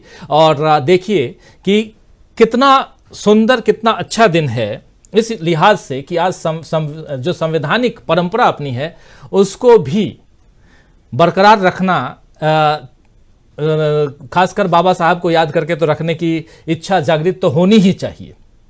उनको सच्ची श्रद्धांजलि तभी होगी। और ऐसे में जो सदन के अंदर हो रहा है और जो सदन के बाहर हो रहा है, उस पर आपकी प्रतिक्रिया इसलिए भी क्योंकि ये तीनों राज्य, मध्य प्रदेश, छत्तीसगढ़ और राजस्थान, तीनों राज्यों में 3 दिन के भीतर चुनाव खत्म होने के बाद से जो कुछ भी हो रहा है, शिवराज सिंह चौहान की प्रतिक्रिया आ रही है। अभी छत्तीसगढ़ के हमारे 2 साथी प्रमोद अग्रवाल, डॉक्टर दीपक पाचपोर जी ने अपनी बातें रखी, वो आप सुन चुके हैं। और राजस्थान में जो कुछ पिछले 3 दिनों में हुआ है वो चर्चा भी, और जो तस्वीर, भयानक भयावह तस्वीर जो सामने आई है, वीडियो जो सोशल मीडिया पर तैर रहा है, उसको हम सब ने देखा और दिल दहल गया कि कैसे सरेआम हत्या कर दी जाती है। इन चीजों को अगर आप क्लब करें तो फिर क्या भाजपा, यहां भारतीय जनता पार्टी डरी हुई, सहमी हुई नहीं दिखाई देती है 2024 के लिहाज से? देखिए राजीव जी, भारतीय जनता पार्टी की सबसे बड़ी प्रॉब्लम यह है कि वो जो है वो दिखना नहीं चाहती, और इसीलिए वो ये सारी चीजें लोकतांत्रिक तरीके और बिटिंग और ये सब कर रही है। सच्चाई ये है कि वहां पे जो मोदी जी चाहेंगे वो होगा, और मोदी जी ने अपने मन में ये तय कर लिया होगा कि मुझे किन लोगों का चुनाव करना है। आप याद करिए कि महाराष्ट्र में जब फडणवीस को बनाया गया था तो कोई फडणवीस साहब को जानता था? हरियाणा में जब खट्टर जी को लाया गया था, कोई खट्टर जी को जानता था कि खट्टर जी कौन है? धामी चुनाव हार चुके थे उत्तराखंड में हारे हुए कैंडिडेट को उन्होंने मुख्यमंत्री बना दिया।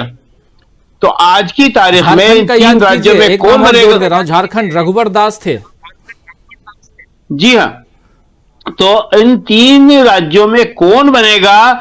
ये बिल्कुल सही बात है कि चाहे कोई कितनी कयासबाजी कर ले, कुछ पत्रकार दोस्त हमारे कर रहे हैं, लेकिन ये किसी को नहीं मालूम कि कौन बनेगा। क्यों? क्योंकि इसका फैसला इस आधार पर नहीं होगा कि विधायक दल की बैठक में किसको लोग चाहते हैं। क्या इन 3 राज्यों में विधायक दल की बैठक हुई?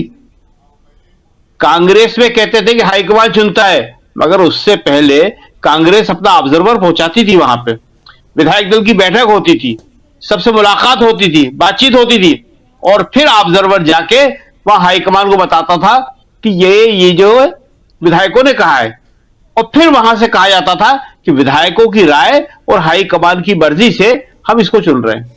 या तो विधायक दल की बैठक ही नहीं हुई, हमारी जानकारी में तो अभी तक नहीं हुई है। छत्तीसगढ़ में हुई क्या? राजस्थान में हुई? मध्य प्रदेश में हुई? कहीं नहीं हुई। तो क्या है ये? तो ये सब जो है मोदी जी के काम करने का तरीका है, और इसीलिए जब इंडिया गठबंधन की बात आती है तो हम 3 तारीख के रिजल्ट के बाद से बार बार कह रहे हैं, और लोग यहां तक कहने लगे कि कांग्रेस हार गई है और आप कह रहे हैं इसके बाद भी इंडिया गठबंधन मजबूत होगा।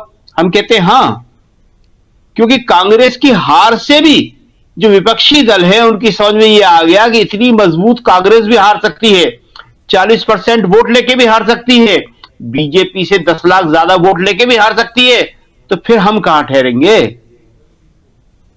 इसलिए आज इंडिया गठबंधन की जरूरत है, और इसलिए आज इंडिया गठबंधन के जितने भी विपक्षी दल हैं वो सब उस बात को दोहरा रहे हैं कि हमने कब मना किया था। और ये बात सही भी है। ये मीडिया ने जो कहानी बनाई है, इसमें भाई एक मीटिंग 7 तारीख को जो हो रही है, 6 तारीख को आज जो हो रही है, अभी ये वो मीटिंग पहले से तय थी कि ये मीटिंग जो है, संसद चल रहा है, संसद में हमारे इंडिया गठबंधन की जो पार्टियां हैं, उनके जो नेता हैं, उनके साथ हम बैठेंगे, और जो हमारे पार्टी के अध्यक्ष हैं इंडिया गठबंधन के, उनके साथ हम तीसरे हफ्ते में दिसंबर के बैठेंगे, और वो तारीख 17 तय हो गई है।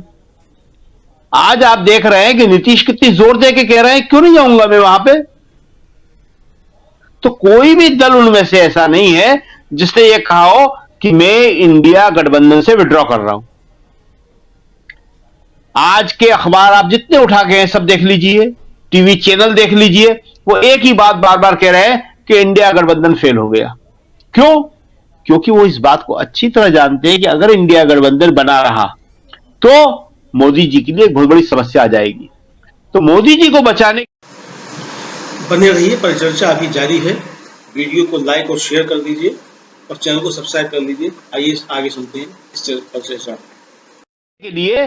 उनका पहला काम है इंडिया गठबंधन को फेल करना, और इंडिया गठबंधन का हर नेता इस बात को जानता है। ममता बनर्जी के यहां से स्पष्टीकरण आया ना कि शादी है इसलिए नहीं आ पाएंगी वो। तमिलनाडु की तो वैसे कोई बात नहीं थी, सबको मालूम है कि स्टालिन बहुत मजबूत है, लेकिन फिर भी स्टालिन के यहां से आया कि हालत जो है चेन्नई में इतनी खराब हो रही है, तमिलनाडु में इतनी खराब हो रही है, कैसे आ सकते हैं। नीतीश का आया कि तबीयत खराब है, नहीं आ सकते। और किसी ने यह नहीं कहा कि 17 को नहीं आ रहे हैं, या अगली मीटिंग में नहीं आएंगे, या अलग से चुनाव लड़ेंगे। हर आदमी यह कह रहा है कि हम 17 को आएंगे, सीट शेयरिंग होगी, और एक सीट पर एक उम्मीदवार लड़ेगा। 2024 जो है सबके लिए जीवन मरण का चुनाव है। अगर मोदी जी जीत गए तो विपक्षी दलों के लिए, और अगर मोदी जी हार गए तो मोदी जी के लिए। आप क्या समझते हैं कि अगर मोदी जी 2024 का चुनाव हार गए तो बीजेपी के जो नेता हैं वो कुछ बोलेंगे नहीं, वो ऐसी ऐसी बातें बोलेंगे जिसके बारे में मोदी जी अच्छी तरह जानते हैं। क्यों? क्योंकि आज की तारीख में भी सारे बीजेपी के नेता ये बोलते हैं कि राजनीति में हमारा सम्मान खत्म हो गया। आज कहीं किसी का सम्मान है? पूरा चुनाव आपने देख लिया, 5 राज्यों का, कहीं कोई बीजेपी का नेता दिखा? मोदी जी, अमित शाह, अमित शाह, मोदी जी, कोई है दूसरा नेता? आज आप किसी मंत्री जो है उनका फोटो डाल दीजिए और पूछिए मंत्री कौन है, तो कोई बता नहीं सकता है कौन से मंत्री जी हैं ये। और इससे पहले जब यूपीए का शासन था तो इन बीजेपी वालों की कितनी इज्जत थी, ये भी सबको मालूम है। लेकिन आज कहीं पे भी पार्लियामेंट में आप जाइए, बीजेपी के दफ्तर जाइए, किसी भी जगह जाइए, सिर्फ 2 नामों की चर्चा होगी, और वो 2 नाम भी एक ही है, मोदी जी की चर्चा होगी। तो आज की तारीख में सब इस बात को जानते हैं कि 24 हारने का मतलब है मोदी जी खत्म, और इस तरफ हारने का मतलब है कि सारे विपक्षी दलीय खत्म। इसलिए दोनों 24 के लिए अपने पूरा जी जान लगा देंगे और बहुत इंटरेस्टिंग चुनाव होने वाला है 2024 का। बिल्कुल बिल्कुल, 2024 का चुनाव बहुत इंटरेस्टिंग होने वाला है। इस बीच ये बैठक जिस बारे में बात हो रही थी, ये बैठक खत्म हो चुकी है और यहां कांग्रेस नेता, कांग्रेस के एमपी हैं, member of parliament Syed Naseer Hussain, उन्होंने इस बैठक के बारे में जानकारी दी है। वो आप तक हम पहुंचाते हैं, अगर तैयारी हो गई हो तो जरूर स्क्रीन पर ले आइए, और क्या कुछ इस बैठक में रहा वो सुनाते हैं, और फिर सीधे अमलेंदु उपाध्याय जी और जल्दी से इस कार्यक्रम को समापन की ओर जल्दी आप लोगों के दूसरे दौर की बातें हम सुनना चाहेंगे। लेकिन पहले सुनिए क्या कुछ कह रहे हैं इस बैठक में, यानी इस बैठक में इंडिया गठबंधन की जो यहां संसदीय दल के नेता हैं उनकी बैठक में क्या कुछ रहा है वो जरा सुनेंगे पहले। लेकिन तब तक तैयारी जब तक उधर हो, अमलेंदु उपाध्याय जी क्या कुछ कहेंगे आप इंडिया गठबंधन से लेकर कांग्रेस और बीजेपी की तैयारी तक? आइए जरा सुन लेते हैं पहले। राज्यसभा के इंडिया अलायंस के फ्लोर लीडर्स की मीटिंग थी, जो हर दिन सवेरे हम लोग मीटिंग पार्लियामेंट के अंदर करते हैं, वो आज मीटिंग वो हो नहीं पाई थी, तो इसीलिए आज मल्लिकार्जुन खड़गे साहब के घर पे सारे फ्लोर लीडर्स की मीटिंग हुई। एलओपी मल्लिकार्जुन खड़गे साहब और राहुल गांधी जी के नेतृत्व में ये मीटिंग हुई है। बहुत सारे इश्यूज पार्लियामेंट के डिस्कस हुए, बिल्स जो अपकमिंग बिल्स हैं उसके बारे में डिस्कशन हुआ, सरकार के रवैये के बारे में डिस्कस हुआ, और दूसरे भी बहुत सारी बात हुई। उसके अलावा ये भी तय हुआ कि बहुत जल्द जो है इंडिया अलायंस की मीटिंग, जो लीडर्स की मीटिंग है, वो लीडर्स की मीटिंग का भी डेट 1-2 दिन में हम लोग अनाउंस कर देंगे। टीएमसी और शिवसेना नहीं आए, इस तरह की बात वो पहले ही बोल दिए थे, आ नहीं पाएंगे आज की मीटिंग में। हर दिन होता है कि कोई एक पार्टी, दो पार्टी, कोई ना कोई मजबूरी की वजह से नहीं आते हैं। वो आज पहले ही एक्सक्यूज बोल दिए थे, आ नहीं पाएंगे दोनों पार्टी से, बट मेरे ख्याल 17-18 पार्टी मौजूद थे। सारे पार्टी जो हर दिन आते हैं वो मौजूद थे। 2 पार्टी आने पाते करके पहले ही उन्होंने बोल दिया था। सर, अगली बैठक का दिन दिन नहीं हुआ, तय हुआ है सारे लीडर्स को, क्योंकि पिछली बार भी सारे लीडर्स को तय किए थे। बहुत सारे लीडर्स उस टाइम बिजी थे, तो 6 तारीख का डेट को पोस्टपोन करना पड़ा। अब सारे लीडर से फिर से दोबारा बातचीत हो रही है, एक डेट तय होगा, डेट तय होती है आप लोगों को बताएंगे। धन्यवाद, बहुत शुक्रिया। तो सुन रहे थे आप यहाँ इंडिया गठबंधन की बैठक के बाद क्या कुछ वहाँ हुआ उसकी जानकारी दे रहे थे, और दूसरी तरफ उधर प्रधानमंत्री आवास पर भी बैठक खत्म हो गई है, और उस बैठक के बाद जो जानकारी आई है, जो कहा जा रहा है वो यही कि कल सुबह 9 बजे प्रधानमंत्री नरेंद्र मोदी का सम्मान किया जाएगा, उनको सम्मानित किया जाएगा। यही अंदर से खबर आई है निकल के, आगे कुछ नहीं। अब सम्मानित क्यों किया जाएगा आप सब समझ सकते हैं। 3 राज्यों का चुनाव जीत चुके हैं प्रधानमंत्री नरेंद्र मोदी, और लेकिन मुख्यमंत्री मिले ना मिले, मोदी जी मिले हुए हैं, और मोदी जी का सम्मान बहुत जरूरी है। तो कल 9 बजे उनका सम्मान आप लोग देखिए, वो खबर आप तक अलग अलग मीडिया चैनलों के जरिए पहुंच ही जाएंगी। अमलेंदु उपाध्याय जी,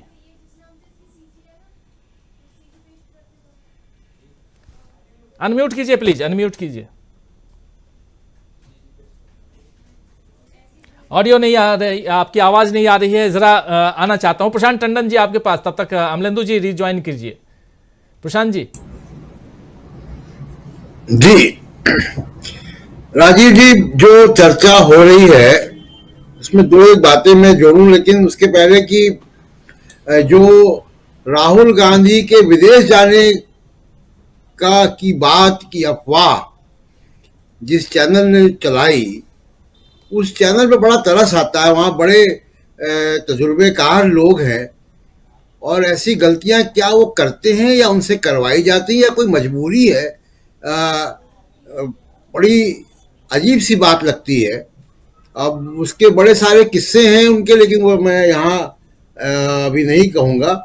दूसरी की बात, जहाँ तक मुख्यमंत्रियों की बात है, देखिए मुख्यमंत्री 3 राज्य हैं और 13 कैंडिडेट तो मेरी निगाह में है, 2-4 आप जोड़ दीजिएगा जी। तो 3 राज्यों में 13 कैंडिडेट हैं, और ये कोड वर्ड एक चलता है कि अगर कोई कहे कि मैं मुख्यमंत्री पद की रेस में नहीं हूं, इसका मतलब है कि वो दावा ठोक रहा है कि वो मुख्यमंत्री पद की रेस में है।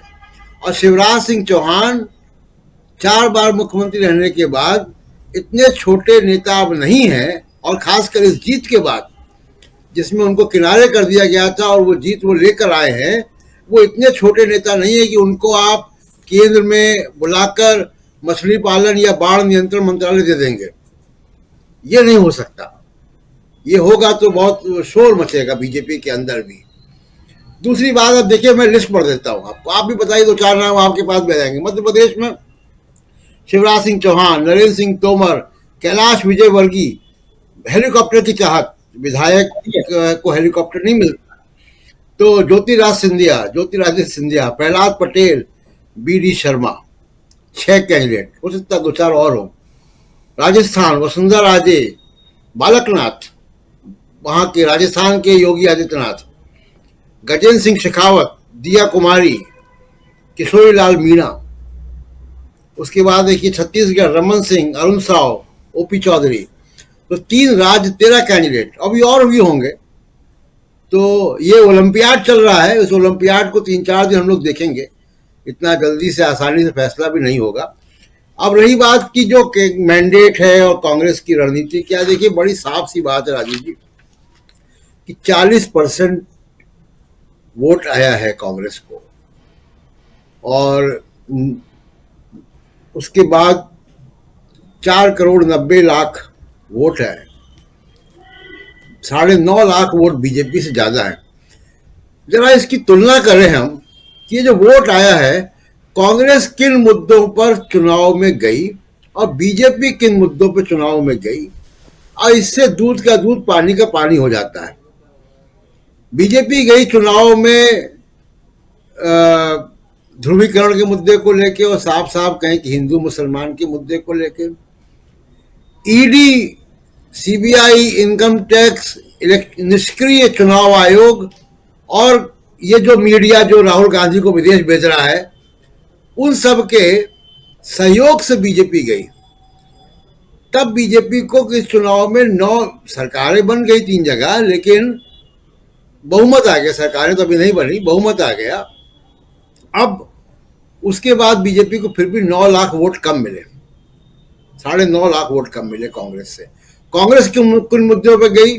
सामाजिक न्याय, जातिवाद जनगणना, रोजगार के सवाल, खेती के सवाल, एमएसपी, कृषि के सवाल, महिलाओं के अधिकारों के सवाल। इन सवालों पे अगर कांग्रेस गई है और कांग्रेस को इतना समर्थन मिला है, बहुमत नहीं आया है बात अलग है, लेकिन इतना समर्थन 40% का मिला है, इसका मतलब है कि समाज में ये मुद्दे चल रहे हैं। और अगर ये लेवल प्ले फील्ड होती, अगर बीजेपी ईडी के साथ न जाए, बीजेपी राहुल गांधी को विदेश भेजने वाले मीडिया के साथ न जाए, और अगर बीजेपी जो है इलेक्शन कमीशन वाकई निष्पक्ष हो, टीएन शेषन के जमाने का इलेक्शन कमीशन हो, तो मुझे नहीं लगता कि ये तस्वीर भी होती जो हमको दिख रही है। तो इसलिए कांग्रेस की जो रणनीति है, और कांग्रेस को की रणनीति बड़ी साफ, उनको केवल अपनी इलेक्शन मशीनरी ठीक करनी है। बाकी 3 सरकारें बड़ा मौका देंगी। अभी एक विधायक जो कि कोई 400 वोट से शायद जीते हैं वो राजस्थान में, वो राजस्थान के सारे नॉन वेज रेस्टोरेंट बंद कराने में मुहिम चला चुके हैं, जहां सबसे ज्यादा विदेशी सैलानी जाते हैं। अब विदेशी सैलानियों को राजस्थान में आने के बाद अपने मनपसंद खाना उनको नहीं मिलेगा, क्योंकि वो मुहिम चला चुके, उनकी सरकार है, वो तो पुलिस भी उनकी है जी। तो अब देखिए आगे आगे क्या होता है। लेकिन मेरी निगाह जो है इस ओलंपियाड में जरूर है कि 3 राज्य 13 मुख्यमंत्री के दावेदार, देखिए क्या होता है। जी बिल्कुल बिल्कुल। उसके अलावा वसुंधरा राजे सिंधिया ने कहा है बीजेपी हाईकमान से कि मैं पार्टी लाइन से बाहर नहीं हूं, पार्टी लाइन के अंदर हूं, और मुख्यमंत्री पद के लिए जिम्मेदार मुझे भी आप मान लीजिए, उस उम्मीदवारी में मैं भी हूं, ये कह चुकी हैं आज ही। और चर्चा तो ये भी है कि बीजेपी के लोग ही बता रहे हैं कि वसुंधरा राजे सिंधिया अशोक गहलोत से भी मिली हुई हैं। पता नहीं कहाँ क्या कितनी सच्चाई है, ये तो आने वाला वक्त बताएगा कि क्या कुछ होने जा रहा है राजस्थान में, लेकिन बहुत कुछ अभी होना बाकी है। राकेश अचल साहब, आपके पास जरा आना चाहता हूँ। बहुत सारी चर्चा बहुत देर से हम लोग कर रहे हैं और उसमें उसमें अब आगे ज़रा आपकी बातचीत भी समझना चाहता हूं कि एक तरफ राजनीति, दूसरी तरफ सदन के अंदर, और 15 दिनों का ये है, 22 तारीख तक संसद है, और इन 22 दिनों में जो कुछ हो रहा है, आज तीसरे दिन में जो कुछ सामने था आपने देख ही लिया। नेहरू के नाम पर आ गई बीजेपी, गांधी से होते हुए नेहरू तक, और बार बार नेहरू याद आते हैं बचाव के रूप में। लेकिन दूसरी तरफ कल संसदीय दल की, बीजेपी संसदीय दल की बैठक है 9:30 बजे, और उस बैठक में मोदी जी का सम्मान किया जाएगा, इसलिए क्योंकि तीनों राज्यों की जीत उन्होंने दिलवाई है।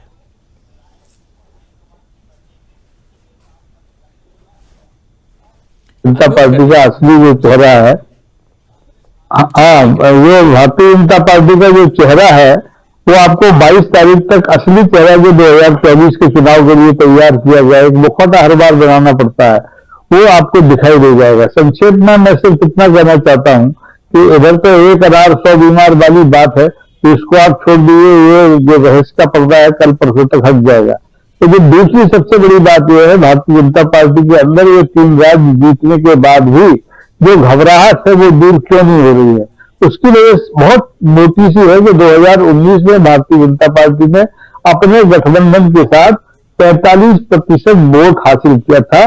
303 सीटें उसमें भारतीय जनता पार्टी की थी और बाकी 53 सीटें उनके गठबंधन के सहयोगियों की थी। लेकिन पिछले 10 साल में ये गठबंधन इतना जर्जर हो गया है, कहने को तो इसमें 34-35 पार्टियां जिनके नाम हम लोग नहीं जानते, लेकिन इन 10 साल में ये गठबंधन इतना जर्जर हुआ है।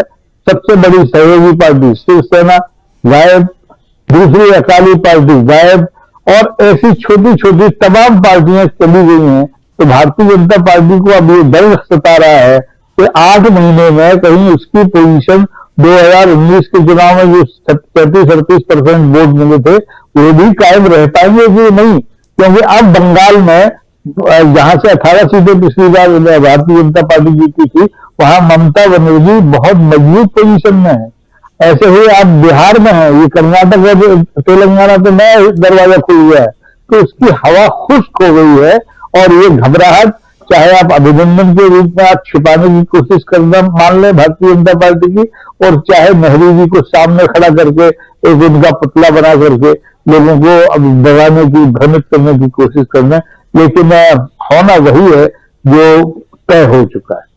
जी, होना वही जो तय हो चुका है। और तय क्या, 2024 का चुनाव हो चुका है। कल ही हम लोग चर्चा कर रहे थे कि तय हो रहा है 2024 का नैरेटिव। क्या कांग्रेस उस नैरेटिव को सेट कर चुकी है, ये भी बड़ा सवाल है। अमलेंदु जी, पहली बार आया आपके पास, आपकी आवाज नहीं आ रही थी, जरा देखो आपकी आवाज आ रही है कि नहीं, और अपनी बात प्लीज रखिए। देखिए राजीव जी, एक तो 2024 का नैरेटिव तो सेट हो ही रहा है, और प्रधानमंत्री नरेंद्र मोदी जो है, क्योंकि कल रेवंत रेड्डी का शपथ ग्रहण समारोह हो रहा है 7 बजे, तो इसलिए 9 बजे उनको अपना सम्मान कराना जरूरी था, भले ही वो 3 मुख्यमंत्रियों का चुनाव नहीं कर पाए भारतीय जनता पार्टी, तो इसलिए जो है 9 बजे सम्मान कराना मोदी जी का बहुत ज्यादा जरूरी। वैसे मोदी जी का तो सम्मान होता ही रहता है, मतलब इतना ज्यादा सम्मान होता है कि हमारा उपराष्ट्रपति भी जो है वो कमर झुकाए हुए खड़ा रहता है, हाथ जोड़े हुए, तो इससे ज्यादा और क्या बात हो सकती है। तो मोदी जी का डंका तो बज ही रहा है सारी दुनिया में, तो बज रहा है डंका, तो कल 9 बजे भी डंका बजेगा, ताकि रेवंत रेड्डी का जो शपथ ग्रहण है उसकी खबर जो थोड़ी दबाई जा सके। तो ये इसके पीछे और कुछ नहीं है, यही है। तो मोदी जी इस तरह के कर्तव्य करते रहते हैं, हमेशा करते हैं इस तरह के कर्तव्य। दूसरी बात राजीव जी, आपने जो वसुंधरा राजे सिंधिया की बताई, वो शिवराज सिंह चौहान भी दे चुके इस तरह की चुनौती। कल उन्होंने ट्वीट करके कह दिया कि लाडली बहनों 10 तारीख को पैसा मैं ही डालूंगा चीफ मिनिस्टर की हैसियत से। तो लाडली बहनों का पैसा डालते हुए बता दिया मोदी जी, चीफ मिनिस्टर मैं ही बनूंगा, 10 तारीख को मैं ही चीफ मिनिस्टर हूं और आगे भी मैं ही डालूंगा।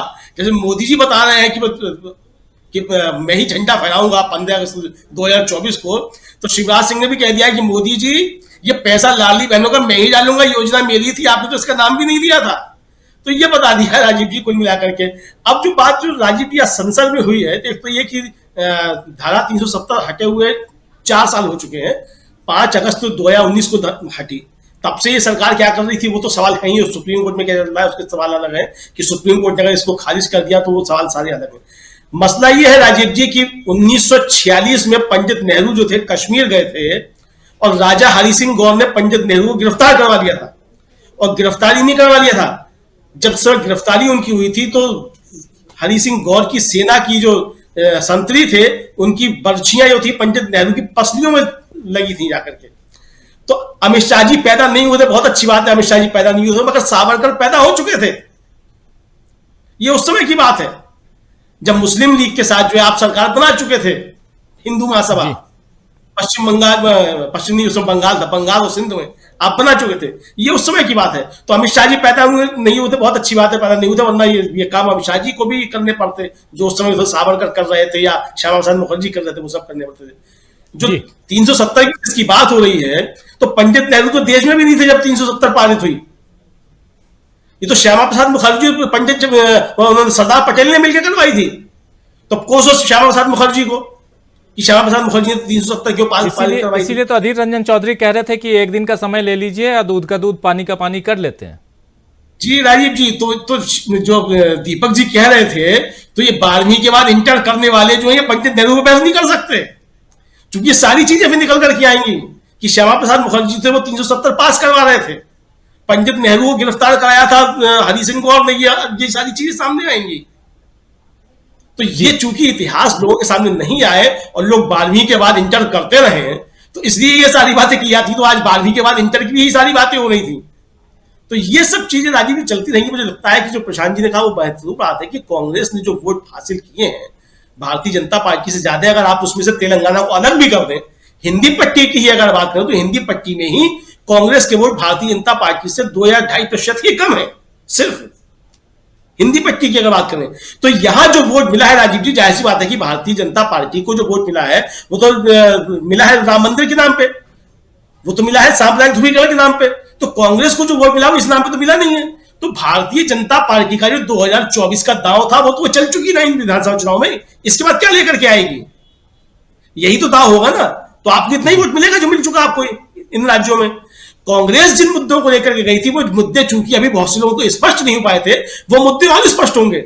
जातिगत जनगणना का मामला और जोड़ा होगा जी कि छत्तीसगढ़ जैसे छोटे राज्य में 90 सीटों वाली विधानसभा 35 सीट, उसमें से 35 प्रत्याशी जीत के आते हैं ओबीसी से, ये याद रखिए। 35 प्रत्याशी ओबीसी से जीत के आ रहे हैं, यानी 40% के अब उम्मीदवार 40% विधायक विधानसभा में ओबीसी के होंगे। छोटी मोटी बात नहीं है।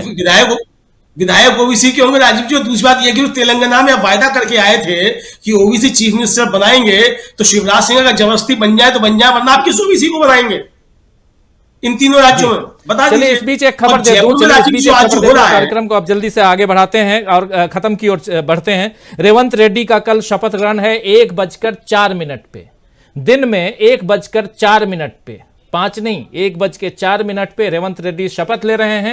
उस शपथ ग्रहण समारोह में सोनिया गांधी शिरकत कर रही हैं, राहुल गांधी शिरकत कर रहे हैं, प्रियंका गांधी जा रही हैं और साथ में मल्लिकार्जुन खड़गे भी रहेंगे। तो ये जानकारी आप तक अभी पहुंचा रहा हूं। तो प्रधानमंत्री नरेंद्र मोदी का सम्मान जो है सुबह हो जाएगा 9:30 बजे, और इन्होंने चूंकि मोदी जी के लिए मीडिया कवरेज ज्यादा जरूरी है, तो इन्होंने रेवंत रेड्डी ने अपना समय बढ़ा लिया है। प्रशांत टंडन जी कुछ जोड़ना चाहते हैं, फिर क्लोजिंग कमेंट के लिए आना चाहता हूं प्रमोद अग्रवाल जी के पास और इस कार्यक्रम को खत्म करते हैं। जी प्रशांत जी। बस सिर्फ एक बात कि क्या मोदी जी बात बता रहे हैं, तो वो भी अब 1 बजे रखा जाएगा क्या? जी जी प्रमोद अग्रवाल जी, क्लोजिंग कमेंट।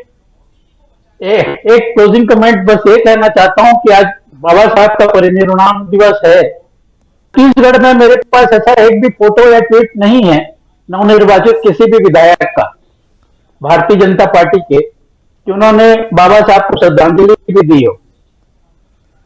विधानसभा भी गए थे कुछ विधायकों ने, मोदी जी की स्टाइल में विधानसभा माथा टेक कर प्रणाम भी किया, लेकिन किसी ने बाबा साहब के बारे में कुछ कहा हो ऐसा मुझे नहीं मिल पाया है। अगर किया होगा तो मैं अपने शब्द वापस ले लूंगा।